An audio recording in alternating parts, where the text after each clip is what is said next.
5 minutes until the start time.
Test, test.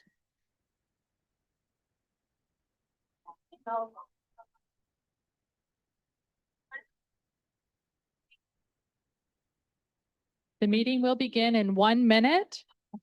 I'm going to begin recording. Yeah. I can definitely. It's like that's what I'm gonna do. Yeah.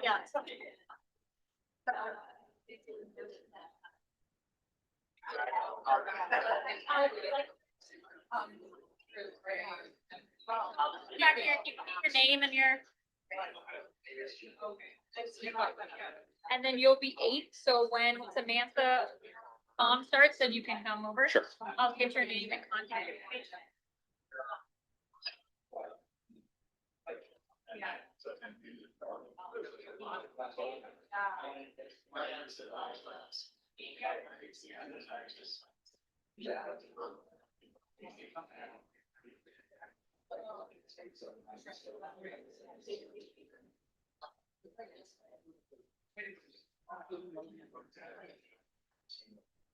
What's the best reference to reference this guy? Just file number or just You can just general topic?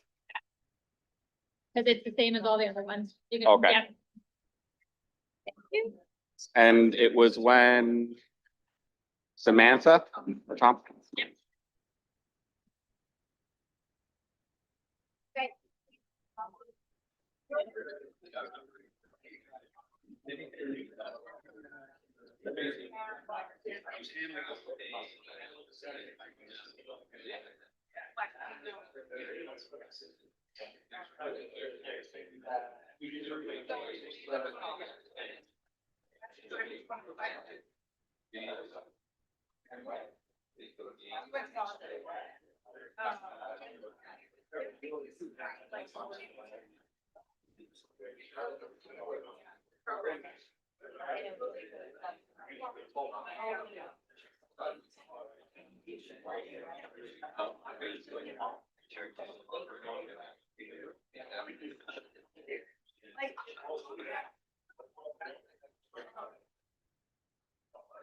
Good evening.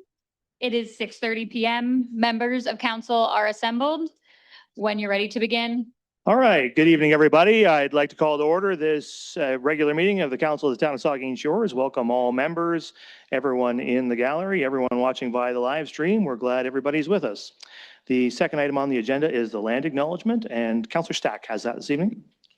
We acknowledge that we are meeting on the traditional lands and treaty territory of the Saugeen Ojibwe Nation, which consists of the Chippewas of Saugeen and the Chippewas of Nawash unceded First Nation. We understand this land holds immense significance to the people of Saugeen Ojibwe Nation. We appreciate those who live and work alongside us today and who continue the traditions of their ancestors as stewards of the land we are privileged to inhabit. We thank them for their contributions they have made in both caring for the land and in shaping this community. We commit to truth and reconciliation, to acknowledging the truth about what happened to Indigenous peoples because of colonization, and to reconciliation, which begins with each and every one of us. As a local government and public organization, we are dedicated to learning about Indigenous culture, to fostering a better relationship with First Nations and their people, and we commit ourselves to actions that move us forward on a path to healing along with the Saugeen Ojibwe Nation. Thank you very much. The third item on the agenda is disclosure to pecuniary interest. Any member have one of those you'd like to declare at this time? Seeing none, of course, you can do that anytime if you need to. We have no additions, deletions, or amendments. So that moves us on to the minutes, and there is a resolution that council adopt the minutes of the regular council meeting of June 8th, 2026 as presented. Is the remover and seconder? Moved by Grace, seconded by Davinsky. Questions or comments to the minutes? Seeing none, all in favor? That is carried. All right, so now we're on to public meetings. We have two public meetings this evening. Just grab my paper here. The first one is a public meeting for zoning bylaw amendment Z-2026-019, Blue Water Affordable Housing and Park. This is a public meeting under the Planning Act. If anyone from the public is interested in this application or wishes to receive a notice of the decision, please send an email to bcplpe@brucecounty.on.ca. First, we will receive a report from planning staff. Then we will hear from the public who are here in person, virtually, or who have submitted correspondence to the email address that I mentioned a moment ago. Everyone will be offered one opportunity to speak to council for a maximum of 5 minutes. After that, council members will have an opportunity to ask questions, and I'll ask them to reserve their comments on the application until we've heard from the public. Members of the public are advised that the right to appeal the decision on this application is limited to specified persons and public bodies as defined in the Planning Act, or the owner or applicant of the land subject to the amendment, who have provided oral or written comments to council on the application before the decision is made. After we've heard from the public, council will discuss and consider a recommendation on this application. So I'll now declare the public meeting to be open and ask the planner on the file to present the application. And the planner on this file is Karina Smith. Ms. Smith. Thank you, Mayor Charbonneau, through you. I would first like to acknowledge the work of Megan Molai, who had prepared the report before you in your agenda package this evening. I will be doing the presentation and answering any questions on the application, and wanted to note to council that Megan's recommendation in the report is also shared by me as I make this presentation. So the purpose of the application is to rezone the property from residential first density to residential fourth density special with site-specific provisions. And that rezoning would also include rezoning a portion of the property to open space and another small portion to institutional. If approved, the application would permit the construction of 2 apartment buildings, 8 stacked townhouse buildings, and 4 standard townhouse buildings, consisting of a total of 183 residential units, along with a new approximately 0.8 hectare or 2-acre municipal park. The subject lands are located in the south end of Port Elgin. The total area of the property is approximately 3.6 hectares. Approximately 2.7 of those are proposed for residential development, and the additional remaining 0.8 hectares are proposed for a new municipal park. The subject lands are designated primary urban community in the Bruce County Official Plan. The county official plan directs much of the future growth in the county to primary and secondary urban communities, and that is to ensure the efficient use of land and infrastructure. The primary urban communities designation does support a broad range of land uses, and that would include residential uses and open space, which are proposed through this application. The property in the town's official plan is designated residential. The residential designation is intended to accommodate a broad range of residential uses and housing types and within the settlement area. And that includes the settlement areas of Port Elgin and Southampton, but in this case, we're focusing in Port Elgin. The zoning for this particular property, as I noted at the start of the presentation, is currently residential first density in the town's zoning bylaw. The applicant is looking to rezone the portion of the property to residential fourth density with site-specific provisions. And that specific provision relates to height. So the normal required maximum height in the R4 zone is 12 meters, and the applicant in this case is looking to increase the building height to 16 meters to accommodate a 4-story building with a pitched or peaked roof. The applicant is also seeking to rezone a portion of the property institutional. This was a change to the application that was initially circulated to the public. The institutional zone, specifically I-4, is proposed on a portion of the town-owned lands that are currently used by the YMCA as a parking area. And so the zoning of that particular area aligns with the zoning on the adjacent YMCA park, or property, I should say. This is considered a minor change to the proposal from what was circulated to the public and reflects the existing condition on the site. Staff recommend that council resolve no further notice is necessary with respect to this minor change to the application. The application is also seeking to rezone a portion of the property to open space to facilitate a new municipal park. This park proposal was presented at an open house a couple of weeks ago for members of the public to provide feedback on the concepts that are currently being developed for the park. Megan's report does include other sections that speak to density, housing, and servicing of the site, but I know there is a lot of interest for members of the public to provide comments and feedback, so I'm happy to elaborate on any of those sections at a later time. Staff are recommending approval of the application subject to comments received from the public this evening. Okay, thank you very much. So now we'll hear from members of the public, beginning with the applicant or their agent. And this evening, the applicant is the town of Saugeen Shores. So we'll turn it over to the director or to the, what is your role now, Mark? Give us your title. Special project leader, Mark Powley. You have 5 minutes, Mark. Thank you, Mr. Mayor. If we can have the slide on the screen, please.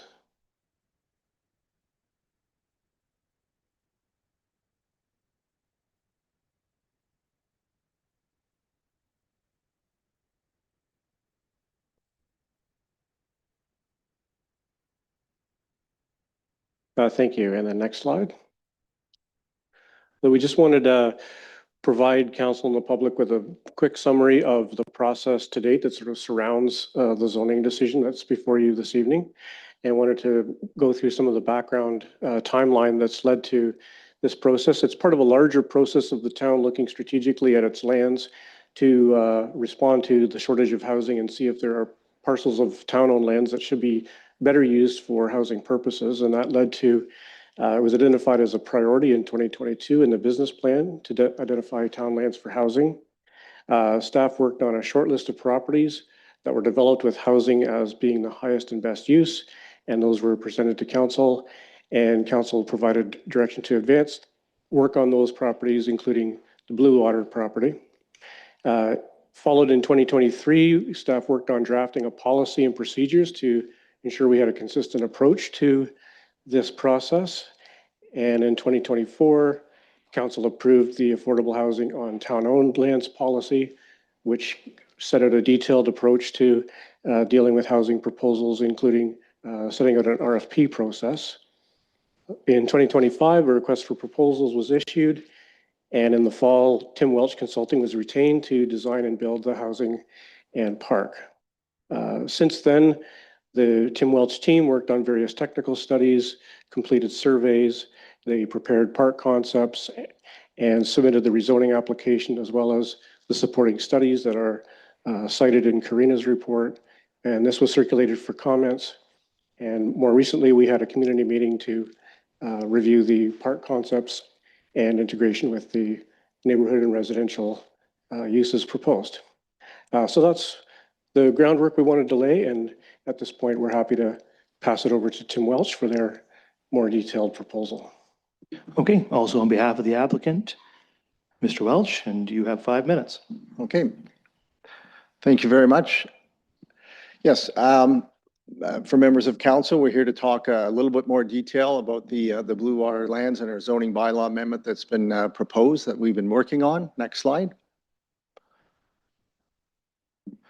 So as members of council are aware, there was the proposal call issued a little over a year ago that our firm responded to, a two-stage proposal call, and we're very pleased to be selected last September, I think it was, before council, to work with the town to help meet a portion of the housing needs in the community. So the vision was to create a range of affordable housing and to also have land that was set aside for municipal park use. We had a professional team that was assembled in terms of engineers, architects, planning justification reports, et cetera, were submitted. I should mention, as was mentioned in the proposal call last, that in our response, it would be led as a nonprofit cooperative. Housing corporation would be the developers and operator of the housing in terms of ensuring its long-term affordability. So we look for trying to have a balance of mix of housing types from 1-bedroom, 2-bedroom, and 3-bedroom units to meet a variety of needs, both for families, seniors, and certainly with a particular focus on workforce housing for persons in Saugeen Shores. As was also mentioned in the application was a request to change the zoning from R1 to R4. Next slide, please.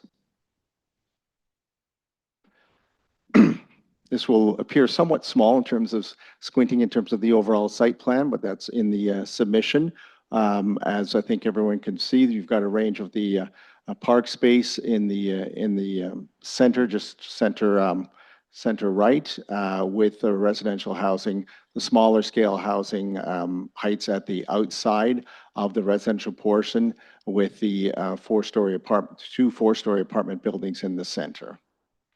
Next slide, please.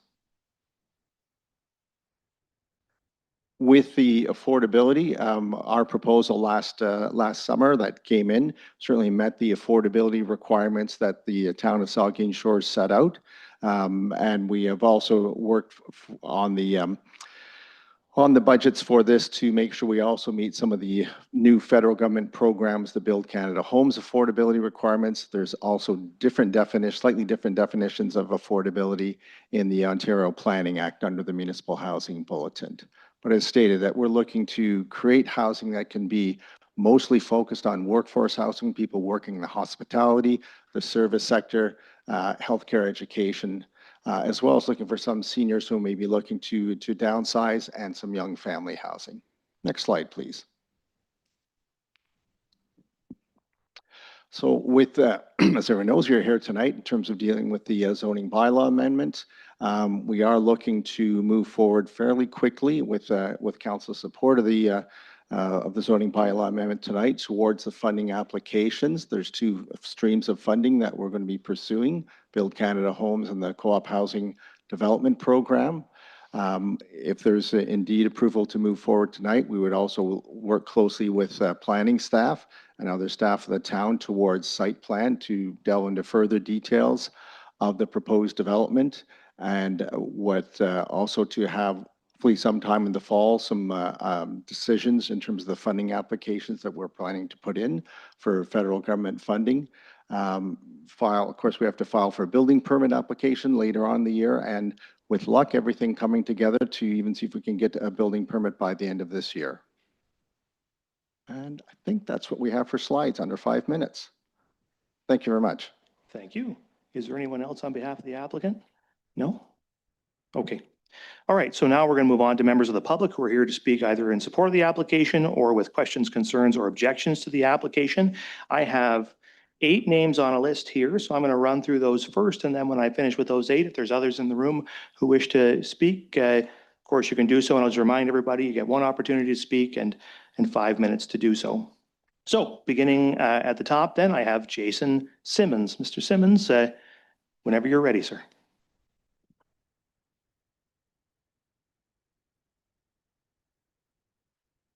Good evening. That's a little loud. Good evening, everyone. As said, my name is Jason Simons. I lived in Saugeen Shores for a little bit over a decade. My family is fully invested in this community for the long term. We have 3 young kids in various community programs, schools, daycares. My wife works as a full-time teacher in the public school system. I live on Buckby Lane, which is where this proposed development will back onto. And I just want to be very clear, I support housing and I support affordable housing. This is a system that I grew up in and around, but what I cannot support is high density growth that outpaces infrastructure, reduces livability, and ignores the expectation and interests of existing residents. So firstly, number 1, the area was originally planned differently. So when the subdivision in this area was approved under 41T-2016-02, residents were told that this parcel would be parkland at large, so a central green space. That was a key part of the planning vision. So families bought in this area with a long-term vision of myself especially paying a premium to back under this proposed park. We all made long-term decisions based on that understanding, and the designs and drawings provided at the time.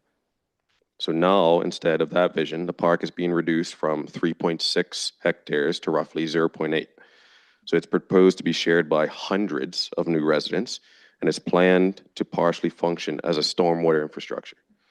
This is not what was originally planned and is not sufficient for the level of density now being proposed. Number 2, there's 2 separate developments, 1 combined impact. So council is not reviewing just 1 project for rezoning tonight. You're effectively shaping an entire growth corridor in this area of Saugeen Shores. So application Z-2025-047, the Barry's Construction Apartment Complex, that's going to introduce approximately 259 apartment units across 3 buildings. That project also requires a zoning relief for density, height, and open space. That, in conjunction with this current application of Z-2026-019, the current proposal, is 103 plus units plus reduced parkland. So the combined reality is that the area is now facing a possible future of over 440 residential units in a concentrated space. That is a fundamental change in land use intensity. So number 3, traffic and safety concerns, especially for children. So the level of development creates a very real immediate safety risk.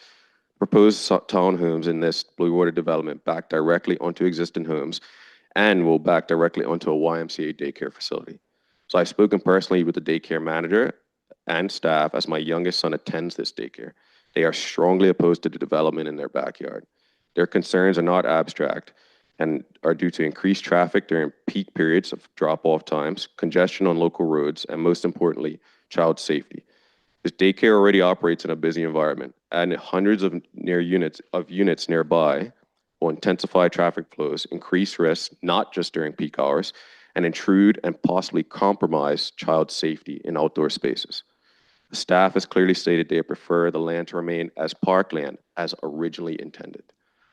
Number 4, car-dependent development with cumulative traffic impacts.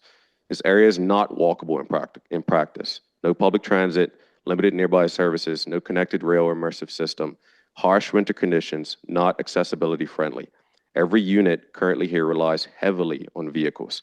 Now I'll combine an additional 183 units in the Blue Water development, plus the additional 259 units proposed for the Barry's construction development. That means hundreds of additional trips per day. Yet, the traffic analysis focuses mainly on intersections, not neighborhood level impacts, not combined development pressure, and not seasonal increases in traffic, like summer non-resident population increases, winter highway closure, forcing traffic into more densely populated roads, especially with the opening of the Ridge Street extension and the future Bruce Street extension onto Bruce Road 25. This is not realistic planning. Number 5, schools and daycare, no capacity planning. As a parent, this is one of my most concerning gaps. There's currently no study or analysis provided on how these developments will impact already full or near full schools and daycare systems. We already know daycare waitlists in Saugeen Shores are long. Families struggle to find childcare, before and after school care, and infant care. Schools and daycares are already at or near capacity, and yet we are proposing hundreds of new family-oriented units without any clear plan to support those families. This is a major oversight. Number 6. We have Lost- just over 5 minutes, Mr. Simon, so if you could wrap up, I'd appreciate it. Sure. Number 6 for me is just a loss of green space, obviously with extremely limited centralized accessible park space. This is a large scale development that's going in a very small scale park. So if you look at the amount of parks that are surrounding this area, there's basically none. So you have Waterloo Street Park and you have the Nodwell Park. I live on Buckby Lane, there's no usable park nearby. So if you take this park away, this park, I would say the 0.8 hectares that are proposed are not big enough for the current residents that live in the area, let alone a new development that's going to be added to it. Okay. Thank you, Mr. Simons. Apologies for, okay, order, please. All right, we're moving on to our second presenters, Brooke Waysill. Apologies once again for your last, I'm going to get all the last names wrong, I'm afraid tonight. Whenever you're ready. That's okay, mine's a little rough. Good evening, Mayor and Council. My name is Brooke, and I live on Buckby Lane, directly backing onto the proposed rezoning area. My husband and I relocated here from out of province nearly 10 years ago for work, and we're excited to make Port Elgin our home after exploring the surrounding communities. I know our town is growing, and I understand that more housing is needed. This is not about saying no to growth or no to people needing housing. What is difficult for many of us is that this neighborhood was sold to families under a very different vision than the one being proposed today. When we purchased our home, the land behind us was presented as future parkland and open space. Many of us specifically chose this area, and some paid significant premiums to live here because we believed we were investing in a family-oriented neighborhood built around green space, children, recreation, and community. Now, less than a decade later, that vision has changed significantly. Instead of the open spaces families were expecting, we are now looking at townhomes and apartments directly behind existing homes and overlooking an active daycare. At the recent park meeting on May 28th, residents came forward with sincere concerns, but many of us left feeling uncertain about whether those concerns would meaningfully influence the outcome of this process. That was also the first opportunity many of us had to ask questions about the scale of the changes being proposed in this area. Throughout this process, many residents have felt there has been limited communication with the surrounding neighborhood and insufficient opportunity to work collaboratively towards a solution that better balances growth with the needs of existing residents. This side of town is already experiencing increased pressure from growth and traffic congestion. Adding this level of density directly beside existing homes, a daycare, and family-oriented streets will increase vehicle traffic in an area heavily used by children, parents, cyclists, and pedestrians every day. Residents are concerned not only about congestion, but also about the safety, parking overflow, and the long-term impact this amount of density would have on the surrounding neighborhood. Those concerns are heightened by future road connections, including the Bruce Street extension and the opening of Ridge Street to Bruce County Road 33, which many residents believe will further increase traffic throughout this area. One of the biggest concerns remains the loss of meaningful green space. While this proposal technically includes a park, the green space being offered is small relative to the size of the development and no longer serves the purpose residents originally believed it would. In addition, a portion of the proposed park area appears to include the stormwater dry pond, reducing the amount of usable recreation space available to families and children. For many residents, this may be one of the last opportunities to create a meaningful community park in this part of town. As density increases, the need for accessible green space becomes even more important. Residents are being told that this is a walkable location, yet much of the town's new commercial growth, including restaurants, hotels, and other amenities, is being built on the opposite side of town and is not realistically walkable from this area. If walkability is one of the primary reasons the site was selected, many residents are struggling to understand that rationale. My husband and I volunteer coaching local youth sports, support local small businesses, and chose to build our lives and raise our children here because we believed in the vision and character of this neighborhood. I respectfully ask council to continue listening to the residents most directly affected by this proposal and to carefully consider whether the current design achieves the right balance between housing, green space, neighborhood compatibility, and quality of life. At a minimum, I ask council to explore reconfiguring the site by removing or relocating the proposed townhomes directly behind the daycare and existing homes, increasing the amount of park space, and creating a larger buffer between the new development and the surrounding neighborhood. Growth matters, housing matters, but so do the residents who invested in this neighborhood, believing the town shared the same vision for its future. Thank you for your time. Thank you very much. All right, now we're moving on to our third speaker, which is Fernie C. Black. Ms. Black?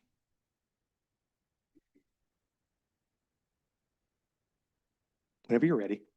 Thank you. Good evening, Mayor Charbonneau, all council members, and town staff present today. My name is Fernie Black, and I live on Ridge Street in a 3-generational home that is made up of 5 members. First and foremost, I'd like to state a couple of things. I am not opposed to affordable housing. It is required. It is the right thing to do from a social, economic aspect, and finally, governments at all levels have come together to support these initiatives. To be clear, my opposition is not about a not in my backyard mentality. Any concerns about affordable housing in this case simply relates to the intensification in a concentrated area and the perceived lack of respect and consideration for current residents abutting the proposed project. Number 2, what I am opposed to is the continued loss of green space without care being taken to ensure there is sufficient open space and park areas, especially in this neighborhood. The town has a responsibility to be a steward of our land. This parcel of land is an opportunity for the town to provide green space perpetually to residents within an area that will be fully developed otherwise. The Blue Water Greenfield lands are being used almost exclusively for residential from low to high density, and only 2 acres of land is being dedicated to a park versus hundreds of acres of residential intensification within this community. In our collective opinion, residents I have spoken with have said the same thing. 2 acres of park is like an olive branch that the town is extending to appease the residents for amending the area to R4. I question, was there an assessment completed to determine if 2 acres was sufficient for this area? Not today, but for the growth that is proposed in our area. I chose to make a submission because I believe that our voice should be heard and should count. I would like to believe that this rezoning is not a foregone conclusion. If it is, I hope that the town will work with us and provide concessions and mitigating solutions related to the current site plan, which, as it stands, is unacceptable to all residents, as you will hear today. Unfortunately, many residents are not coming forward as they have expressed a fatalistic attitude. We've heard, and speaking with our neighbors, many neighbors, I'm not going to waste my time as the town never listens and they are going to do what they want to do. Well, maybe I'm idealistic, but I'd like to believe that I'm not wasting my time and that all the people that are here today are not wasting their time, and people who have written in who may not be here today are not wasting their time. So I'm not going to waste my time as the town never listens to that. That's what people have been saying. Many neighbors even driving here today, they shrug their shoulders and say, what's the use? It's going to happen anyway, no matter what we say. And I think that's the wrong thing. We need to be involved. We need to let council know how we feel. I will mention that I have 3.5 pages of notes here, and I know that in 5 minutes I cannot get through all of this. It has been submitted, so I trust that all members of council will actually read my 3.5 pages. So I am skipping through a lot of information. As I mentioned earlier, I'm not against affordable housing. However, I am against how the town is choosing to do it. With this project as proposed, the town is choosing intensification. You're choosing concentrated affordable housing versus dispersed housing. Concentrated affordable housing is an old model that has many drawbacks. It's a model that urban areas use since they have limited land. Large urban areas also have no choice but to build up. We are a small town with lots of town-owned land. We're not in a position where we have to intensify like this proposal. And we're not in a position that we need to build up and change our character to look like large urban areas. The recommendations to intensify and build up no doubt partially comes from vendors from urban areas who are accustomed to small parcels of land with high costs, maximizing current funding, meeting targets, and for vendors from more volume means more profitability. As a result of many factors at play, we are losing our small town feel. We already have enough private builders doing their part to bring urban into our rural small towns. They do it as a means to capitalize their land costs to make more profit. Our town should not be stepping in line with that mentality on their own projects, especially when it's clearly detrimental to our environment and without consideration for the current residents. We have passed over 5 minutes, Ms. Black, so if you could wrap it up, I'd appreciate Okay, it. so I will wrap up. I do have, and I will encourage you, please, I have a number of mitigating solutions that I have offered for this particular proposal. And what I will just wrap up with is by saying thank you very much for listening to my concerns, my feedback, and the concerns of my fellow residents. I trust you will consider some of these thoughts in your deliberations and decision-making in the best interest of residents and the town as a whole. Thank you. Thank you very much. So now our fourth speaker is Kathy Cashin Beecroft. Beecroft. Hello, my name is Kathy Cation Beecroft. My husband and I purchased Lot 30 on Plan 3M229 9 years ago. We are located at 422 Buckbee Lane. When selecting a property in Port Elgin to build our new home, we were advised that the vacant land behind us was designated as a park. Therefore, we paid the upcharge for this feature. Upon reviewing the draft plan of subdivision dated and signed in 2010, the land consists of 3.56 hectares that equals 8.797 acres of land, which includes the land behind the tree line. This was designated as a park. The previous landowner, Mr. Ray Fenton, informed me that the area of the park land was set out in the subdivision agreement registered as LT, which stands for Land Titles, 55820, registered on September the 15th, 2004. Schedule E in the agreement is set out as parkland dedication or cash in lieu or parkland dedication. There was 2 questions Mr. Fenton wanted me to ask. Was the land dedicated as a park land? Yes or no? The second question is this kind of development allowed on parkland? And if not, has this been declared surplus by a bylaw? Therefore, I have serious concerns as a landowner why this was not disclosed to all the buyers for this area. Our realtor was not advised or informed of this detail as well. It drastically changes the footprint of the surrounding land. This would have seriously impacted our purchasing decision. Thank you. Thank you very much. If you've got them, you asked 3 questions there, and I'll just put them to our folks here to get you an answer to those questions. Three questions you asked was the land dedicated as parkland? Is it allowed, this development allowed on land dedicated as parkland? And if so, has the land been declared surplus? So maybe I'll put that, would the planner like it or the applicant? Okay, the CAO will speak to it. Thank you, Mr. Mayor, and through you, and we do have Mr. Fenton in the room, so I agree with the information that's been reiterated that the land was conveyed to the town in and around 2004 for municipal purposes, and that the schedules attached to that conveyance in the subdivision agreement were for parkland. The town acquires parkland through subdivisions, but notwithstanding, and this is a quote from the Planning Act, notwithstanding the conveyance of that land for parkland purposes, the town does reserve its right to sell such land when it wants to move forward. We have not declared the property surplus, which I think is the third question that was asked. Although the council, as Mr. Pauly went over in the introduction, did consider this as far back as 2022, that this would be a property that we looked at developing, and part of that process would be to declare it surplus. We have not undertaken that step as of this point. Okay, thank you for those answers. All right, so now we'll go on to our fifth speaker, and it is Mr. Fenton, Ray Fenton. Whenever you're ready, sir.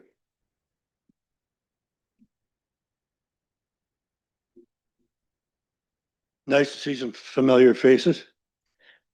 Yes, this is my dream that we're talking about here. And it's very bothersome to me that what I see happening. I bought this, we bought this land in 1981 and went through a very onerous development program for the next 25 years to develop it into what it is today. Now, there have been changes since that, but it was roughly 161 development or 165 developable above the hill acres. Now, I still talk acres, sorry. And obviously the laws at that time were that the municipality through Queen's Park at that time can take up to 5% of that land to be designated as parkland for the use of the people in that subdivision. And we agreed with that. And at that time, developments were generally, maybe 30, 40 lots at a time, and that was a big one. And so you get 5% of that, where you get these small neighborhood parks. I was very close to the municipality. I was born here. I'll die here, and I'm proud of this municipality. And I'm proud to say I really enjoyed working with the council and the county and everything. But at any rate, it was understood very clearly that 5% of 40 lots was not really good, because these neighborhood parks were very, very unsatisfactory. So we made a decision, I'm talking the municipality, the county, and me, that we would see if we could create a neighborhood park that would be good. Queen's Park would not go along with it. I took 10 years and a lot of money and a lot of engineering and a lot of discussion till finally arranged a meeting with municipal men, municipal people, and the county was aware of it in Queen's Park. And at that stage, they said, look, you have 161 acres there. Why don't you make a community park? 2 weeks later, it was done. It's what everyone wanted. The municipality, the county, the conservation authority, me, all the townspeople. And so it was just made in heaven. Now, I commend the people that are presenting tonight, but I'm not going to present in that way at all. My presentation this is a bit of history we're talking about. There's a little bit of integrity involved here, in that the deal was with the county, with the province, with the council, especially with the council, with me as a developer, that every person that came to purchase a lot in that subdivision purchased it because, partially, that was parked there. Now, there are approximately 1,000 households associated with that park. Now, there may be a few less or a few more, depending on what it is. And I don't think, if we do believe in the concept of neighborhood parks, that's that much land, is it? Not only that, I'm ashamed. I've been proud of everything I've done in this town, because it's my town to the point where I was born here, and I expect to die here. But this is shameful to me, in that my word, my integrity is being questioned here, because all of these people, plus many, many more, plus all the builders that I did sell to, because I was careful and tried to pick the builders as well, all were bought on the premise of that park. I had a huge map, both ends, that showed this park, and people were so pleased to see this park. Now, so what's changed? I don't know. I commend you for your plans for affordable housing. I think it's necessary and very useful. However, I have to say, this is impeaching my integrity, the integrity of all the real estate people that sold lots to these people, the integrity of the people that, of the builders. It goes on and on. I humbly ask you to consider this very carefully. Listen, I'm a Bruce County boy, okay? My word's my pact. What more can I say? We have passed over 5 minutes, Mr. Fenton, so if you want to wrap it up, we'd appreciate it. Pardon? If we have passed over 5 minutes. Oh, yeah, I'm sorry. Sure. Okay. So that's, by the way, I live on Ray Street in that subdivision, appropriately named, and my 3 daughters live there as well and intend to live there forever. Well, sometime. Thank you. Taking the fence. Now we'll move on to our 6th presenter, which is Samantha Colwell Castles. Ms. Castles. Let's have order, please. Order, everybody. Let's have order. Ms. Samantha Caldwell Castles. Hello, good evening. I'm Samantha Colwell Castles and I live on Pearson. I echo and agree with all of the residents that have come forward today, and thank you, Mr. Fenton. I'm here today because of a concerning comment that I heard at a recent community meeting. When asked, what is your master plan for the town? What is your consideration for the infrastructure that is going to be required for this growth, which I agree with? And what is your plan and your collaboration with schools and healthcare? And I did not saying this quote verbatim, but this is paraphrasing. When asked about the schools, it's up to the school boards. I have great concern, and correct me if I'm wrong, but I have great concern that your planning application does not have a needs assessment, is not collaborating with Ontario Health at Home, is not collaborating with the Grey Bruce Ontario Health Team, is not collaborating with primary care providers, not collaborating with your health system, and you already have a very high unattached population. That is extreme pressure on your primary care providers. If you do not have enough primary care providers, and I know that you have difficulty getting them in here because I've been a part of trying to help increase that for you.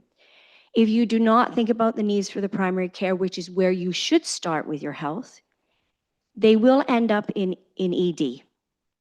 And you will have increased pressures in the ED, you will increase the cost of the health system, and you will not provide the right care to your consistents. And I know, Mr. Charbonneau, that you have been a part of all those conversations. So I hope you're going to correct me in what I ask you this question. Do you have a master plan for the town? Do you collaborate with others in planning it? Because what I heard at the community meeting was, it's up to them. You need to plan in collaboration with the health system, with the school boards, with your paramedics, with your EMS, with your police force. You can't do it without them, because is it just let's build it and see what happens? Especially if you've got seniors and your age and population is increasing. So I just hope that I'm wrong. Do you have a master plan, and have you consulted on the infrastructure? Please. Sure. Thank you for that question, and we'll turn it to our CAO to provide a response. Thank you. Through you, Mr. Mayor. The town does do growth forecasting, so we plan 25 years out. We do that in partnership with the County of Bruce. I apologize, I don't know the year, but just recently we completed the Good Growth Study with them, where we do plan for the population out 25 years from now. That growth population trickles down into all of our other master plans and studies and gives us the information that we need in order to plan for adequate water, sewer, roads, infrastructure, all of the services that the town provides. Your second question was with regards to collaboration. That data is also provided to our partners at school boards. They use that. They also update it themselves. We recently, on tonight's agenda, we have our development charges study. When we do that every 5 years, we update those growth numbers as well. So we do have a plan and we do collaborate with our other partners. Okay, so you very much. can I just ask it as a wrap up? Sure, one Could I final. have a wrap up? I didn't hear health in there. Okay, final question, and back to the CAO. Thank you. Through you, Mr. Mayor. Primary health care, as you know, is a provincial responsibility. You referenced the Grey Bruce Ontario Health Team. They were just here making a presentation to council. Okay. Probably about 2 weeks ago. I'd be happy to provide you with that overview presentation if you'd like. I would like They that. Thank Sure, you. I'd be happy to. They have a plan to address our orphan patient list. They have gotten that list down, and they have a plan to find everybody a family doctor by 2029. Yes, I actually am Thank a you. part of that plan. Okay, I hope you think about the needs. It is your responsibility as well. It's not just the healthcare system. It's your responsibility as well. thank you very much. All right, now we'll move on to our seventh presenter, and it's, And I'm going to apologize for my pronunciation here because I'm definitely going to get it wrong. Is it Yue Plodit? Please give me the right pronunciation of your name because I apologize. Uwe Plöd, Okay, there you are. for your information, I'm an immigrant from Germany. Everybody has problems with my name, so I really don't care. Ladies and gentlemen, thank you for allowing me to speak here. I start with a strong statement. The township of Saugeen lost my trust completely because it's a change from R1 to R4. That's a change of 3 levels. When I asked why, I never got an answer. My question is there any other solution? We as the town, we are putting 183 or 184 units in a small space. That's 400 to 500 people living in these apartment houses. On the last meeting in May, that input meeting, there was a presentation of the park. When you take 400 or 500 people into this park, then the space for everybody is smaller, or for every unit is smaller than a driveway, parking spot in front of the house. I don't think that is appropriate. And that's only for those who live there. It's not for the other people around. So if you take 600, 800 people into this park, that park is not enough. And everybody, like some people said before, everybody bought this house. We bought the house on Rich Street, also in consideration of the planned park. When you say you have a master plan, how many times is this master plan changed? Because this is a change, right? And it can change. I also have a question about the financing. So I'm sorry, I have it. Oh, here I have it. I'm sorry. So 183 units. I don't know if my information is right, but an estimated $1,500 rent per unit in average is $274,500 rent a month, or $2,994,000 a year, almost $3 million a year.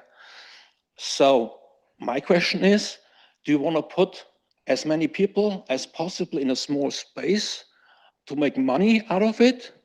Or do you want to provide good living in Port Elgin?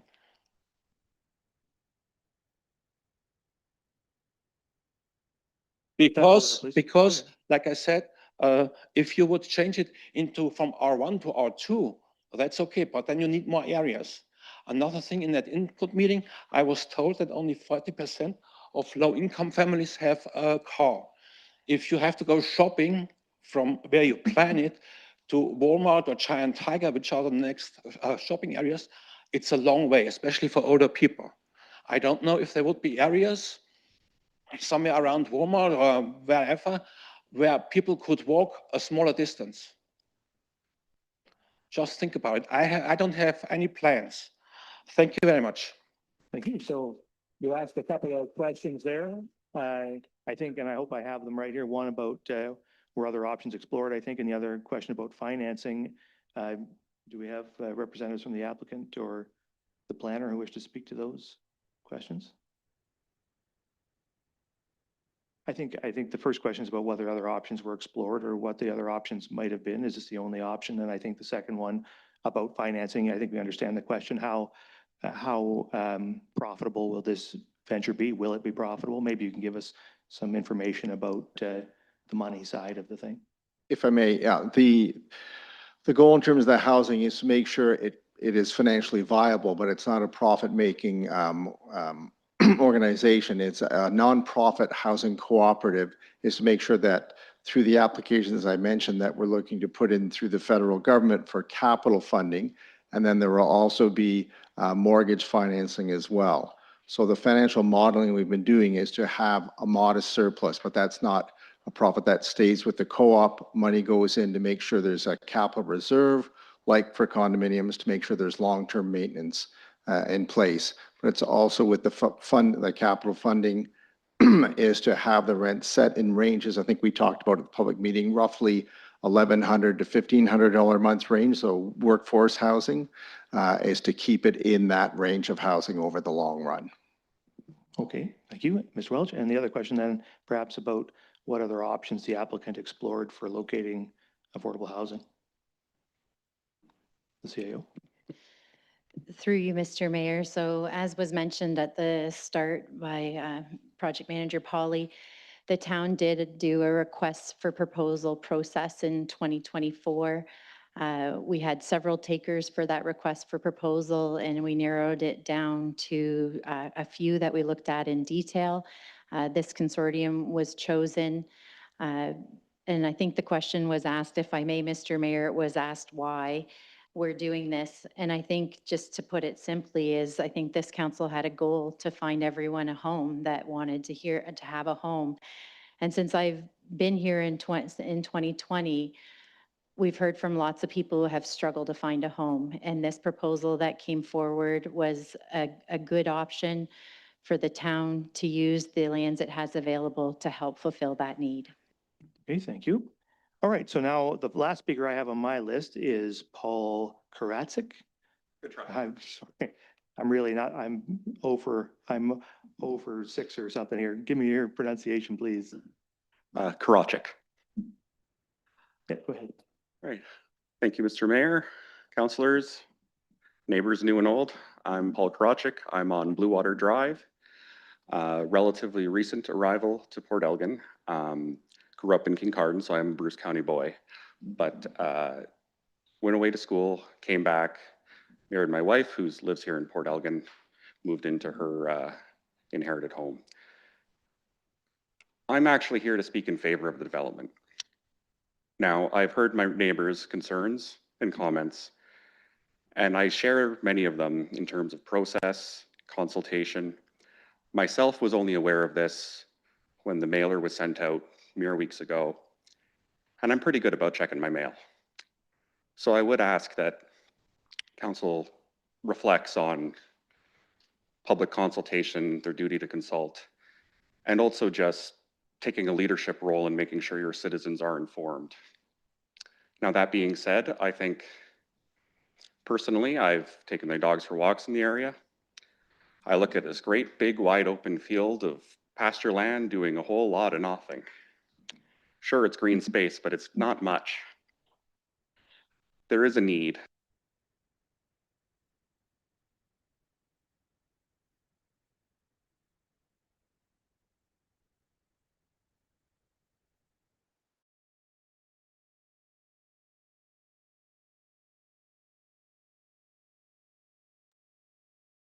And as such, I am in favor of the development.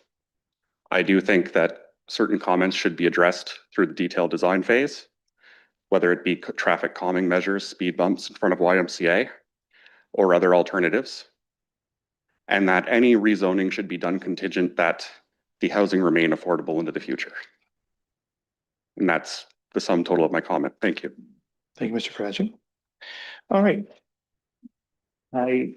So that's the end of the list that I have. So now I'll open it up. If there are other folks here in the room either who wish to speak in favor with questions, comments, or concerns, please come on up now. We'll just ask you to introduce yourself and we'll have 5 minutes. Is there anyone else who wishes to speak to council on this matter? Come on up, ma'am, please. Yep. Please make sure to introduce yourself. Yeah. Go right ahead. Good evening, everybody. My name is Lucy Steed and I live on Ridge Street.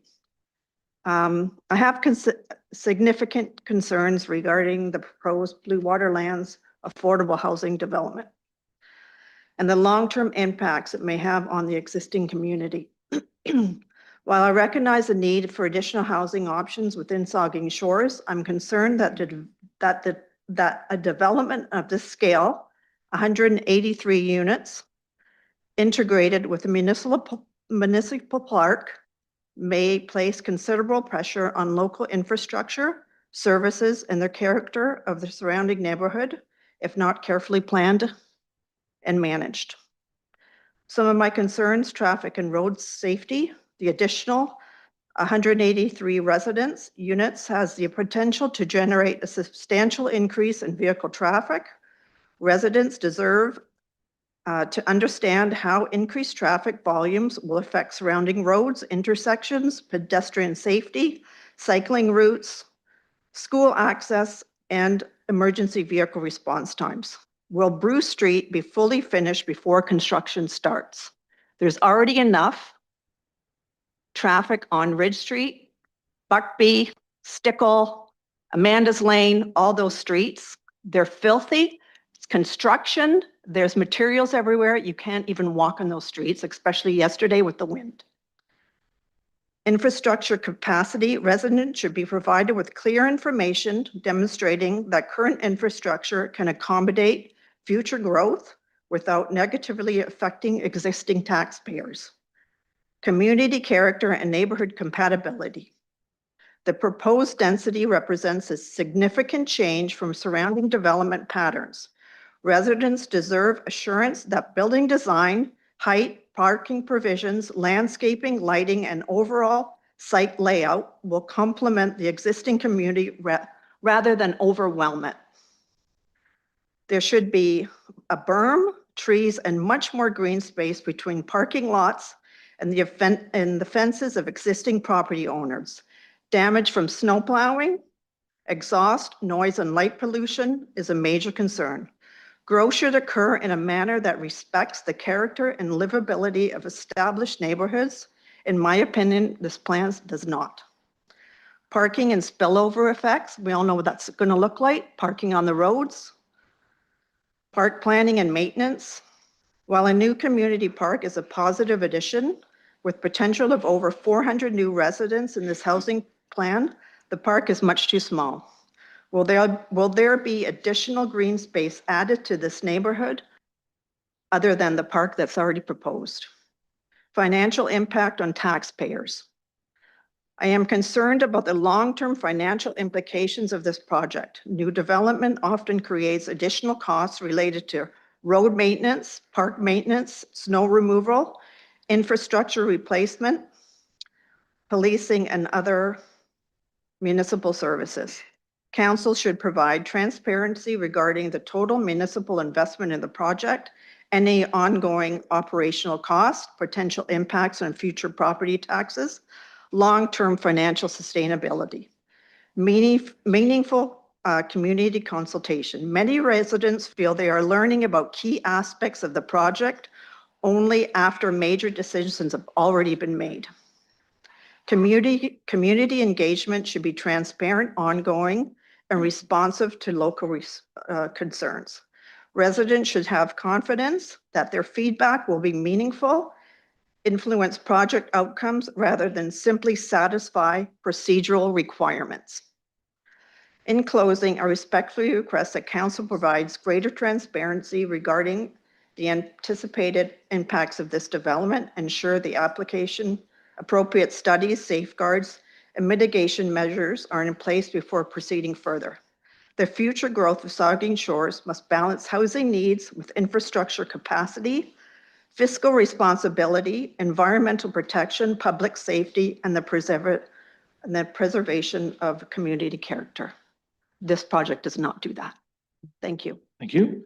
So there were a couple of questions in there that I'll endeavor to get answers to. The first one was with respect to when Bruce Street will be finished, whether it'll be finished before this project is completed. Is there the town's manager of engineering can give us some information about Bruce Street?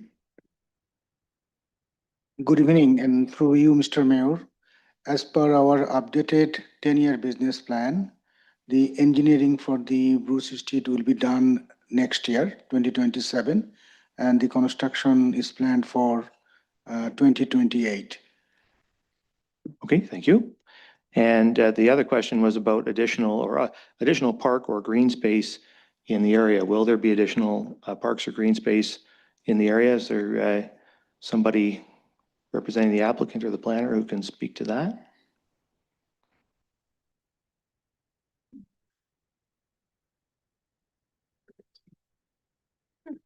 Okay. Town's manager of parks, so we'll speak to it. We don't currently have any new parks in the 10-year business plan forecast for this area. Okay. Order, please. Let's please have some respect for town staff. Is there further comments? The CAO? Through you, Mr. Mayor, I wondered if one of the planning staff or the county planner could make a comment. The town does set out its park requirements in the official plan from a density perspective and what the expectations are. And I wondered if county planning could make a comment on whether or not the proposed parkland meets those requirements. The planner. Thank you, through you, Mayor Charbonneau. So in the town's official plan, it does set out criteria for establishing new parks and different classification systems for various parks throughout the town. In this case, the size of the park and the area that it's intended to serve is considered a neighborhood park. And that's typically any parks under, I believe it's 2 hectares. And so the intent is for a neighborhood park to serve residents in the local neighborhood area. And that would include people within a 5 to 8 minute walk to the park. Okay, thank you very much. All right, I'll ask if there are other members of the public. Yes, sir, come on up and whenever you're ready. Make sure to introduce yourself, please.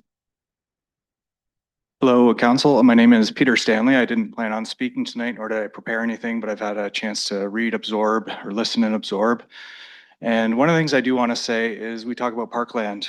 I would like any of you to drive around here and see if there's enough parkland for the children. You talk about parkland, green space, not playgrounds, not places for kids to play. We have one sidewalk on one side of the road, which puts all of our children at danger every time they travel anywhere. Now we're talking about adding more density in a highly dense, high traffic area. Has anybody walked on Ridge Street or on Bruce Road, like at any time? Because people are flying down there at 80 kilometers an hour, 50 kilometers. I stand in front because I have my daughter. She's just learning how to ride her bike and she wheels around. At any moment, she could swerve into traffic and these people are not ready for that. We're also putting ourselves in a position where as we add these people, we only have this one side of the sidewalk. Guess what happens? Everybody's traveling this way, cars traveling this way, your reaction time shortens even more. The green space, we have a park, a playground right in front of Walmart behind the Super 8. Sure, okay, not in the 10-year plan. Now we're talking about blowing away another green space? Are you kidding the town? Like, 10-year plan, there's nothing for all the children in that area. There's nowhere for them to play outside of just a green space. And that green space, I don't know what's going on there right now, but I'm asking this, what's going on with the swing at that place? If it's being bulldozed, that would be a disservice to the people because that's all they have, all the children have in that area. Does anybody in council live or like actually navigate down that area? Because if they don't, they need to spend some time down there because it is a high traffic, high potential of loss of life that what happens with increased numbers, increased probability. We are getting away with murder right now. We have children crossing from little cubs going across a crosswalk that they have to wait for in the rain because we can't program the thing to start when somebody presses the button. And then they have to walk on a very high pedestrian or high vehicular traffic road about 300 meters to get to a road. We're putting all of these children at risk. And now we're talking about doing this again in this small area where there's already too much traffic. Is there nowhere else in town? I haven't had a chance to look at all of the land that the town owns, but I'd be curious, is there any other land anywhere else? Because growth is great. Low-income housing is awesome. We have to support these people. I was here last week. I heard about the homeless and the struggle they're going through. Like, we do need to plan for this, but we also need to be mindful of how we plan. We need to look at it holistically. We can't look at it in silos. Okay, there's not enough playgrounds at all. That's my last comment. Thank you. Are there other members of the public here who Wish to speak to the application? Yes, if anybody else wishes to speak, yes, sir. Yeah, you're welcome to come on up. The question was what to, sorry, about just first of all, do any of you live in that area? members of council have a chance to speak later, so they can answer that if they like. Okay, What was the other perfect. question? The other question is there any other space in like that the town owns that could be viable for Okay, this so solution? I'll get an answer to that. Are there other pieces of property that the municipality has considered or could consider for affordable housing, the CAO? Thank you, through you, Mr. Mayor, and again, be happy to direct people to the December 2022 report that came forward to council, where council looked at all the property that they owned that could potentially function for affordable housing. We went through a process where we shortlisted those options down to the top, I believe 4 or 5. Blue Water was part of that. Some were identified for sale, others were identified as options for affordable housing, and council decided to move forward with those 5 properties at that time. So again, the timing of the report was December 2022, and if anyone wants to send an email to the clerk, we'd be happy to circulate that report. Okay, thank you for that answer. Sir, you wanted to come up and speak? Yes, come on up and make sure to introduce yourself, please.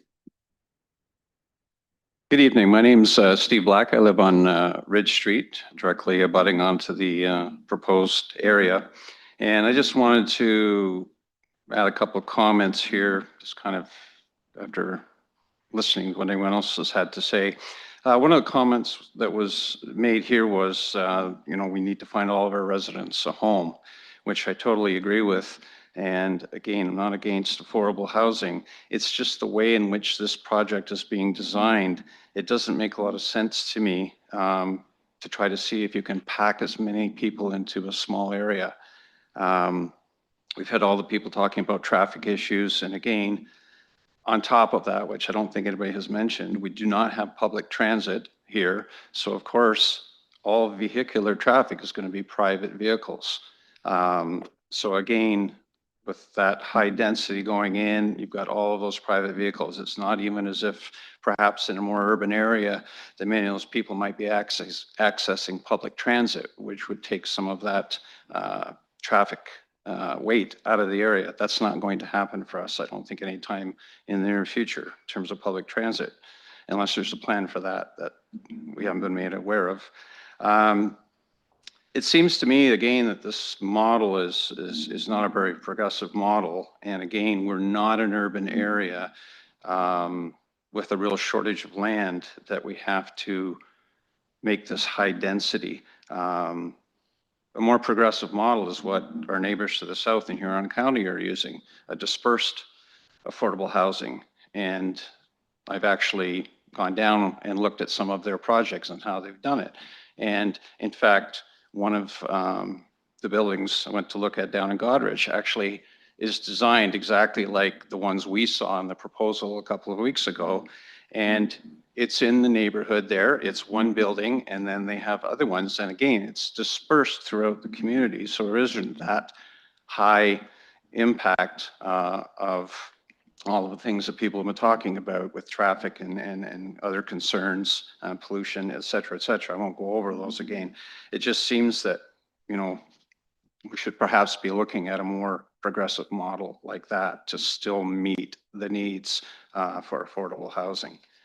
The other thing I want to just say quickly is my hope is that if this zoning amendment, does in fact go through, I'd just like to point out recently a councillor openly thanked Barry's Construction for listening to the residents in the Ivings area and making some concessions to their high-rise apartment buildings and what they were going to put in. And they made some concessions to those people to try and mitigate the impact on those people that had already purchased and been living there. So I'm hoping that hopefully we will have the same thing to say for council on this. Thank you. Thank you very much. Are there other members of the public here who wish to speak to council on this matter? I need to, only one time. Everybody gets one chance for 5 minutes. So anybody who hasn't spoken yet, who wishes to speak to council on the application? I think there's some folks in the other room too, I think, and they can hear me, I suppose. If there's anyone over there too, I'll pause here and make sure that anybody who might be in the other room who wishes to speak can make their way here. Anybody who hasn't spoken yet wishes to speak to council on this matter? Just if you haven't spoken yet, only folks who haven't spoken yet, everyone gets one opportunity. I'll just ask I'll wait just a moment. And while I wait, I'll ask the clerk, are there any written submissions that were not already discussed in the planning report, presentation, or oral submissions? Thank you, Mayor Charbonneau. Through you to council, 11 additional written comments were received and circulated to council for their review this afternoon. They were received from the following: Michelle and Andrew Petrozelka, Andre and Serena Larangero, Shelley Hewson, John and Samantha Castles, Fernie Black, Candace Connolly, Steve Black, Jason and Michelle Clark, Lucille Cowell, Melissa Page, and Lucy Steed.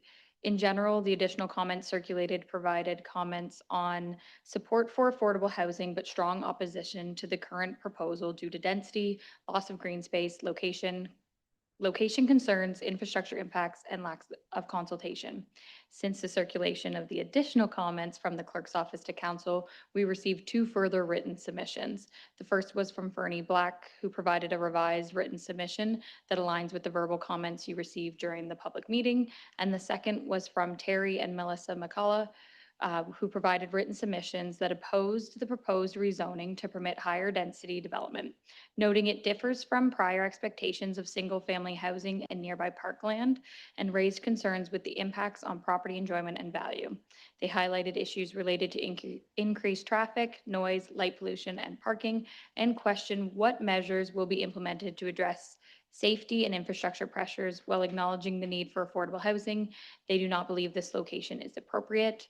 And I will note that all of these will be attached to the minutes to form part of the official record for the public meeting. Okay, thank you. So now that we've done that, I'll ask one final time, if there's anyone who hasn't spoken yet from the public who wishes to address council on this matter. I don't see anybody wishing to do that.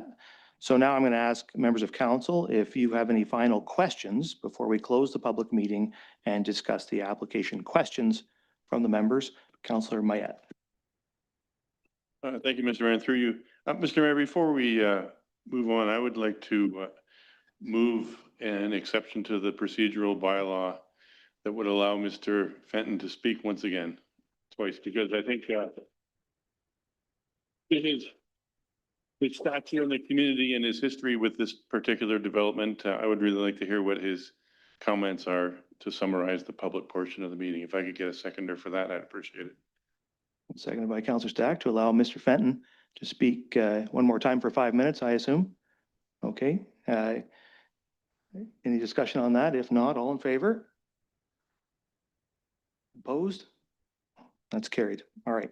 So Mr. Fenton, you get 5 more minutes if you'd like to speak, sir.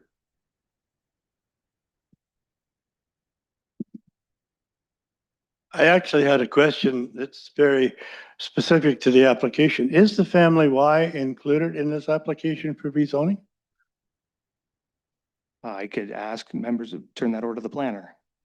Yes, thank you through you, Mayor Charbonneau. So included with the application was a revision to include the parking area that's currently used by the YMCA to rezone that to institutional special to align with the existing zoning on the YMCA parcel. Is that the small piece at the front that was 15 or 20 feet?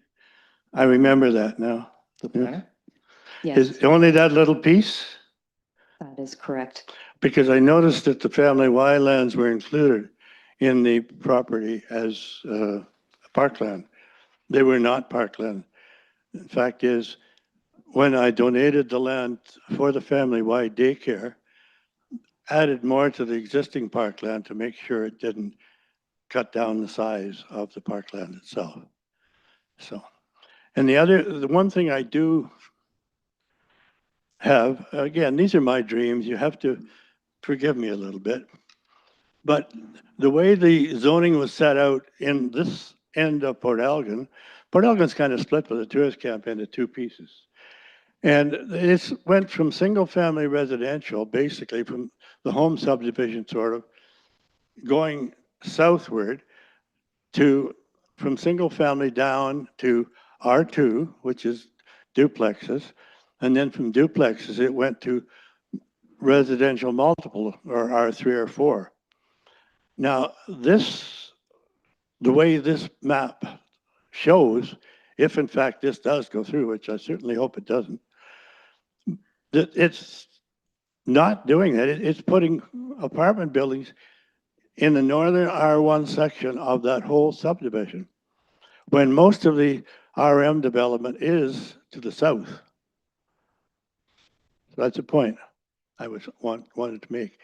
So, and I talked to the planner this afternoon, and she said, this is only a zoning meeting for rezoning.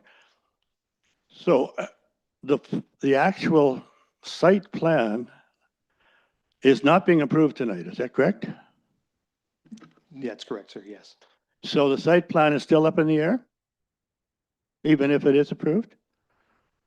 Site planning process is a separate and subsequent process. So then what you're saying is the R4 is movable from end to end or whatever, or what? I'd have to put that question to the planner. The planner?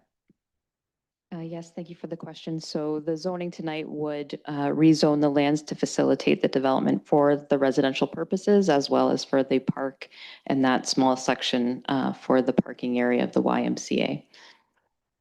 So I guess what I'm asking you is the building, if in fact this does go through, the building of the apartment buildings, the R multiple units, is that going to be zoned R4? The planner? Yes, thank you, Mayor Charbonneau. So if approved by council tonight, that would allow for the uses permitted in the R4 zone, which would include apartments, townhouses. But it would also include the building of R4 at the other end, of the southern end of the same property? The application tonight, if I may, through you, Mayor Charbonneau, would include the entirety of the town-owned lands currently, which comprises, there's actually one large parcel and two smaller parcels as part of the town property. Yes, the smaller ones are very, very small, like the size of this room. Yeah. All right, that's the question I had. So I respectfully petition the council to not pass this tonight. It's a worthy project, I agree, but I think we need to do more planning on this.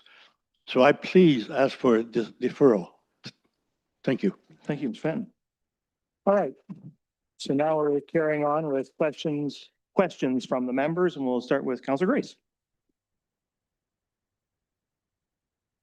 Thank you, Mr. Mayor.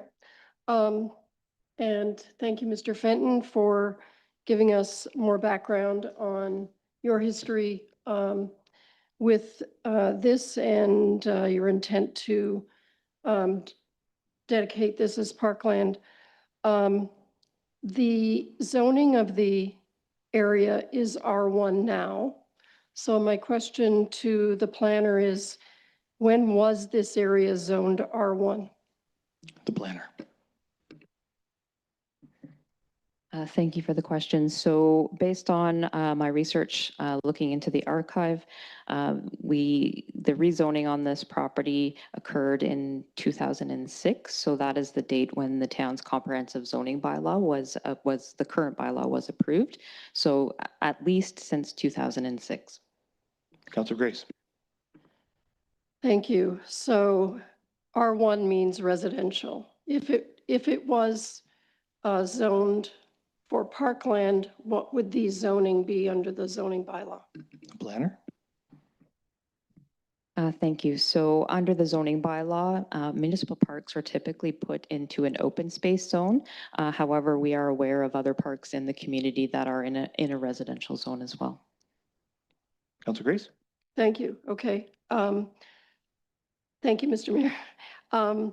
So when I was at the park planning meeting, I spoke with some of the residents who showed me a draft plan of subdivision that they had been given at some point, I guess in the late teens when they purchased their property, that I think was the 2009 version of the draft plan of subdivision.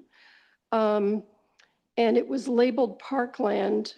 I guess my first question is, was that draft plan of subdivision, I think you're familiar with it, Karina, was it labeled OS or R1 in that area? The planner. Thank you for the question. So the earlier draft plans of subdivision, specifically the Blue Water subdivision that surrounds most of the parkland, earlier versions did show this particular town-owned property, the adjacent lands to the development as park and zoned R1. And then in later versions, through updates to the Blue Water subdivision, it was later amended. Councillor Grace. Sorry, just to follow up, amended to? The planner. Just give me one moment. Sorry, Councillor. I'm just looking at my notes. Of course, no worries.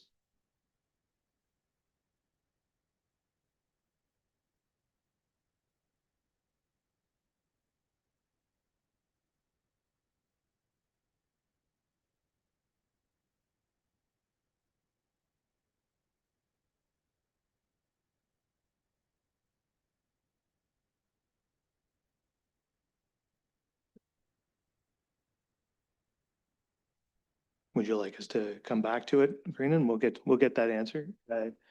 Well, when the planner is able to find the information. Councillor Grace, you have further questions? Yes, I do have another question, and that is, Mr. Fenton asked for a deferral of the decision. I'm wondering, is it possible under the Planning Act to defer this decision until a later meeting, perhaps our next council meeting on June 22nd or some other time? The planner. Thank you, Councillor Grace. Would you be able to just repeat that question? We're just wondering whether a deferral of this matter would be acceptable under the Planning Act. Yes, that would be possible. So under the Planning Act, Council this evening could approve or refuse or defer a decision on the application. Councillor Grace. Those are my questions. Thank you. You have the answer to the earlier question, the planner. Yes, thank you. So the draft plan of subdivision adjacent to the town-owned lands labeled the area as park in 2011 and 2016 versions, but that label was changed to residential 1 or R1 zoning in 2018. Okay, thank you. Further questions from the members? Councillor Stack. Thank you. So I had a few questions from some residents who had emailed me and spoke to me over the last couple of days. I'm just going to read them out. Just with respect to school capacity, can we get a brief summary of how the school, I know it was generally addressed by the CAO, but just for further clarity, how the school board's um, are consulted in a development process? The planner. So in terms of application and making the school boards aware of applications that are have been received by the county, we have a standard circulation process in which relevant agencies, and there's requirements in terms of certain agencies to be circulated on certain application types. So in this case, we did circulate the application to both the Blue Water District School Board and the Catholic School Board. We have not received comments from the school boards, but that isn't necessarily uncommon. We don't always receive comments back from the school boards. As the CAO had indicated earlier, in terms of broader planning exercises, the school boards do rely on the growth plan and the forecasts that are prepared by the county. And as the CAO had indicated earlier, that information does make its way through into planning for the official plan, which is the master planning tool for the community. It also makes its way into other planning exercises and is used by the school boards for capacity planning as well. Councillor Stack. And so for this growth, presumably the development that we're talking about here would have been contemplated in our 25-year growth outlook. I don't know if maybe that's a question for the CAO. We'll put it to her, the CAO. Thank you for the question. And through you, Mr. Mayor, we plan around the households that we're looking at. As I mentioned, or as it was brought up here too, that influences all of our master plans related to our transportation master plan, our water wastewater master plan. And those numbers are typically updated every 5 years, with those master plans being updated as well. So while the future looking one may be more so on households 25 years from now, those plans are updated every 5 years in alignment with the growth we see happening. Councillor Stack. Thanks. And again, I know we spoke a bit about the parkland, but just reiterating the question, given I think the resounding concern around the volume of parkland that's being proposed, can we get just a clarification on whether there's a defined ratio of developed land to parkland? Again, just particularly in contemplation of the number of comments with respect to parkland today. Who will take that one? The planner? The planner.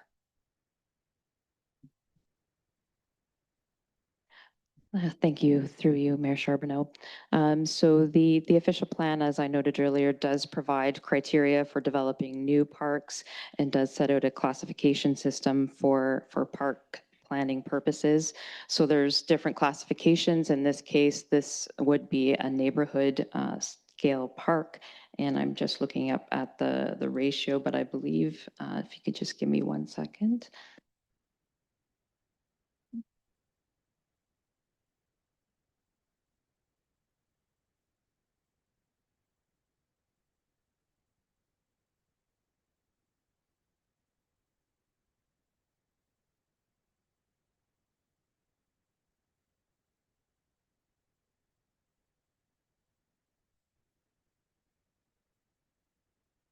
Thank you, through you, Mayor Charbonneau. So for a neighborhood park, the provision standard is typically 1 hectare of parkland for 1,000 residents. Councillor Stack. Thanks. Okay, just 2 more questions.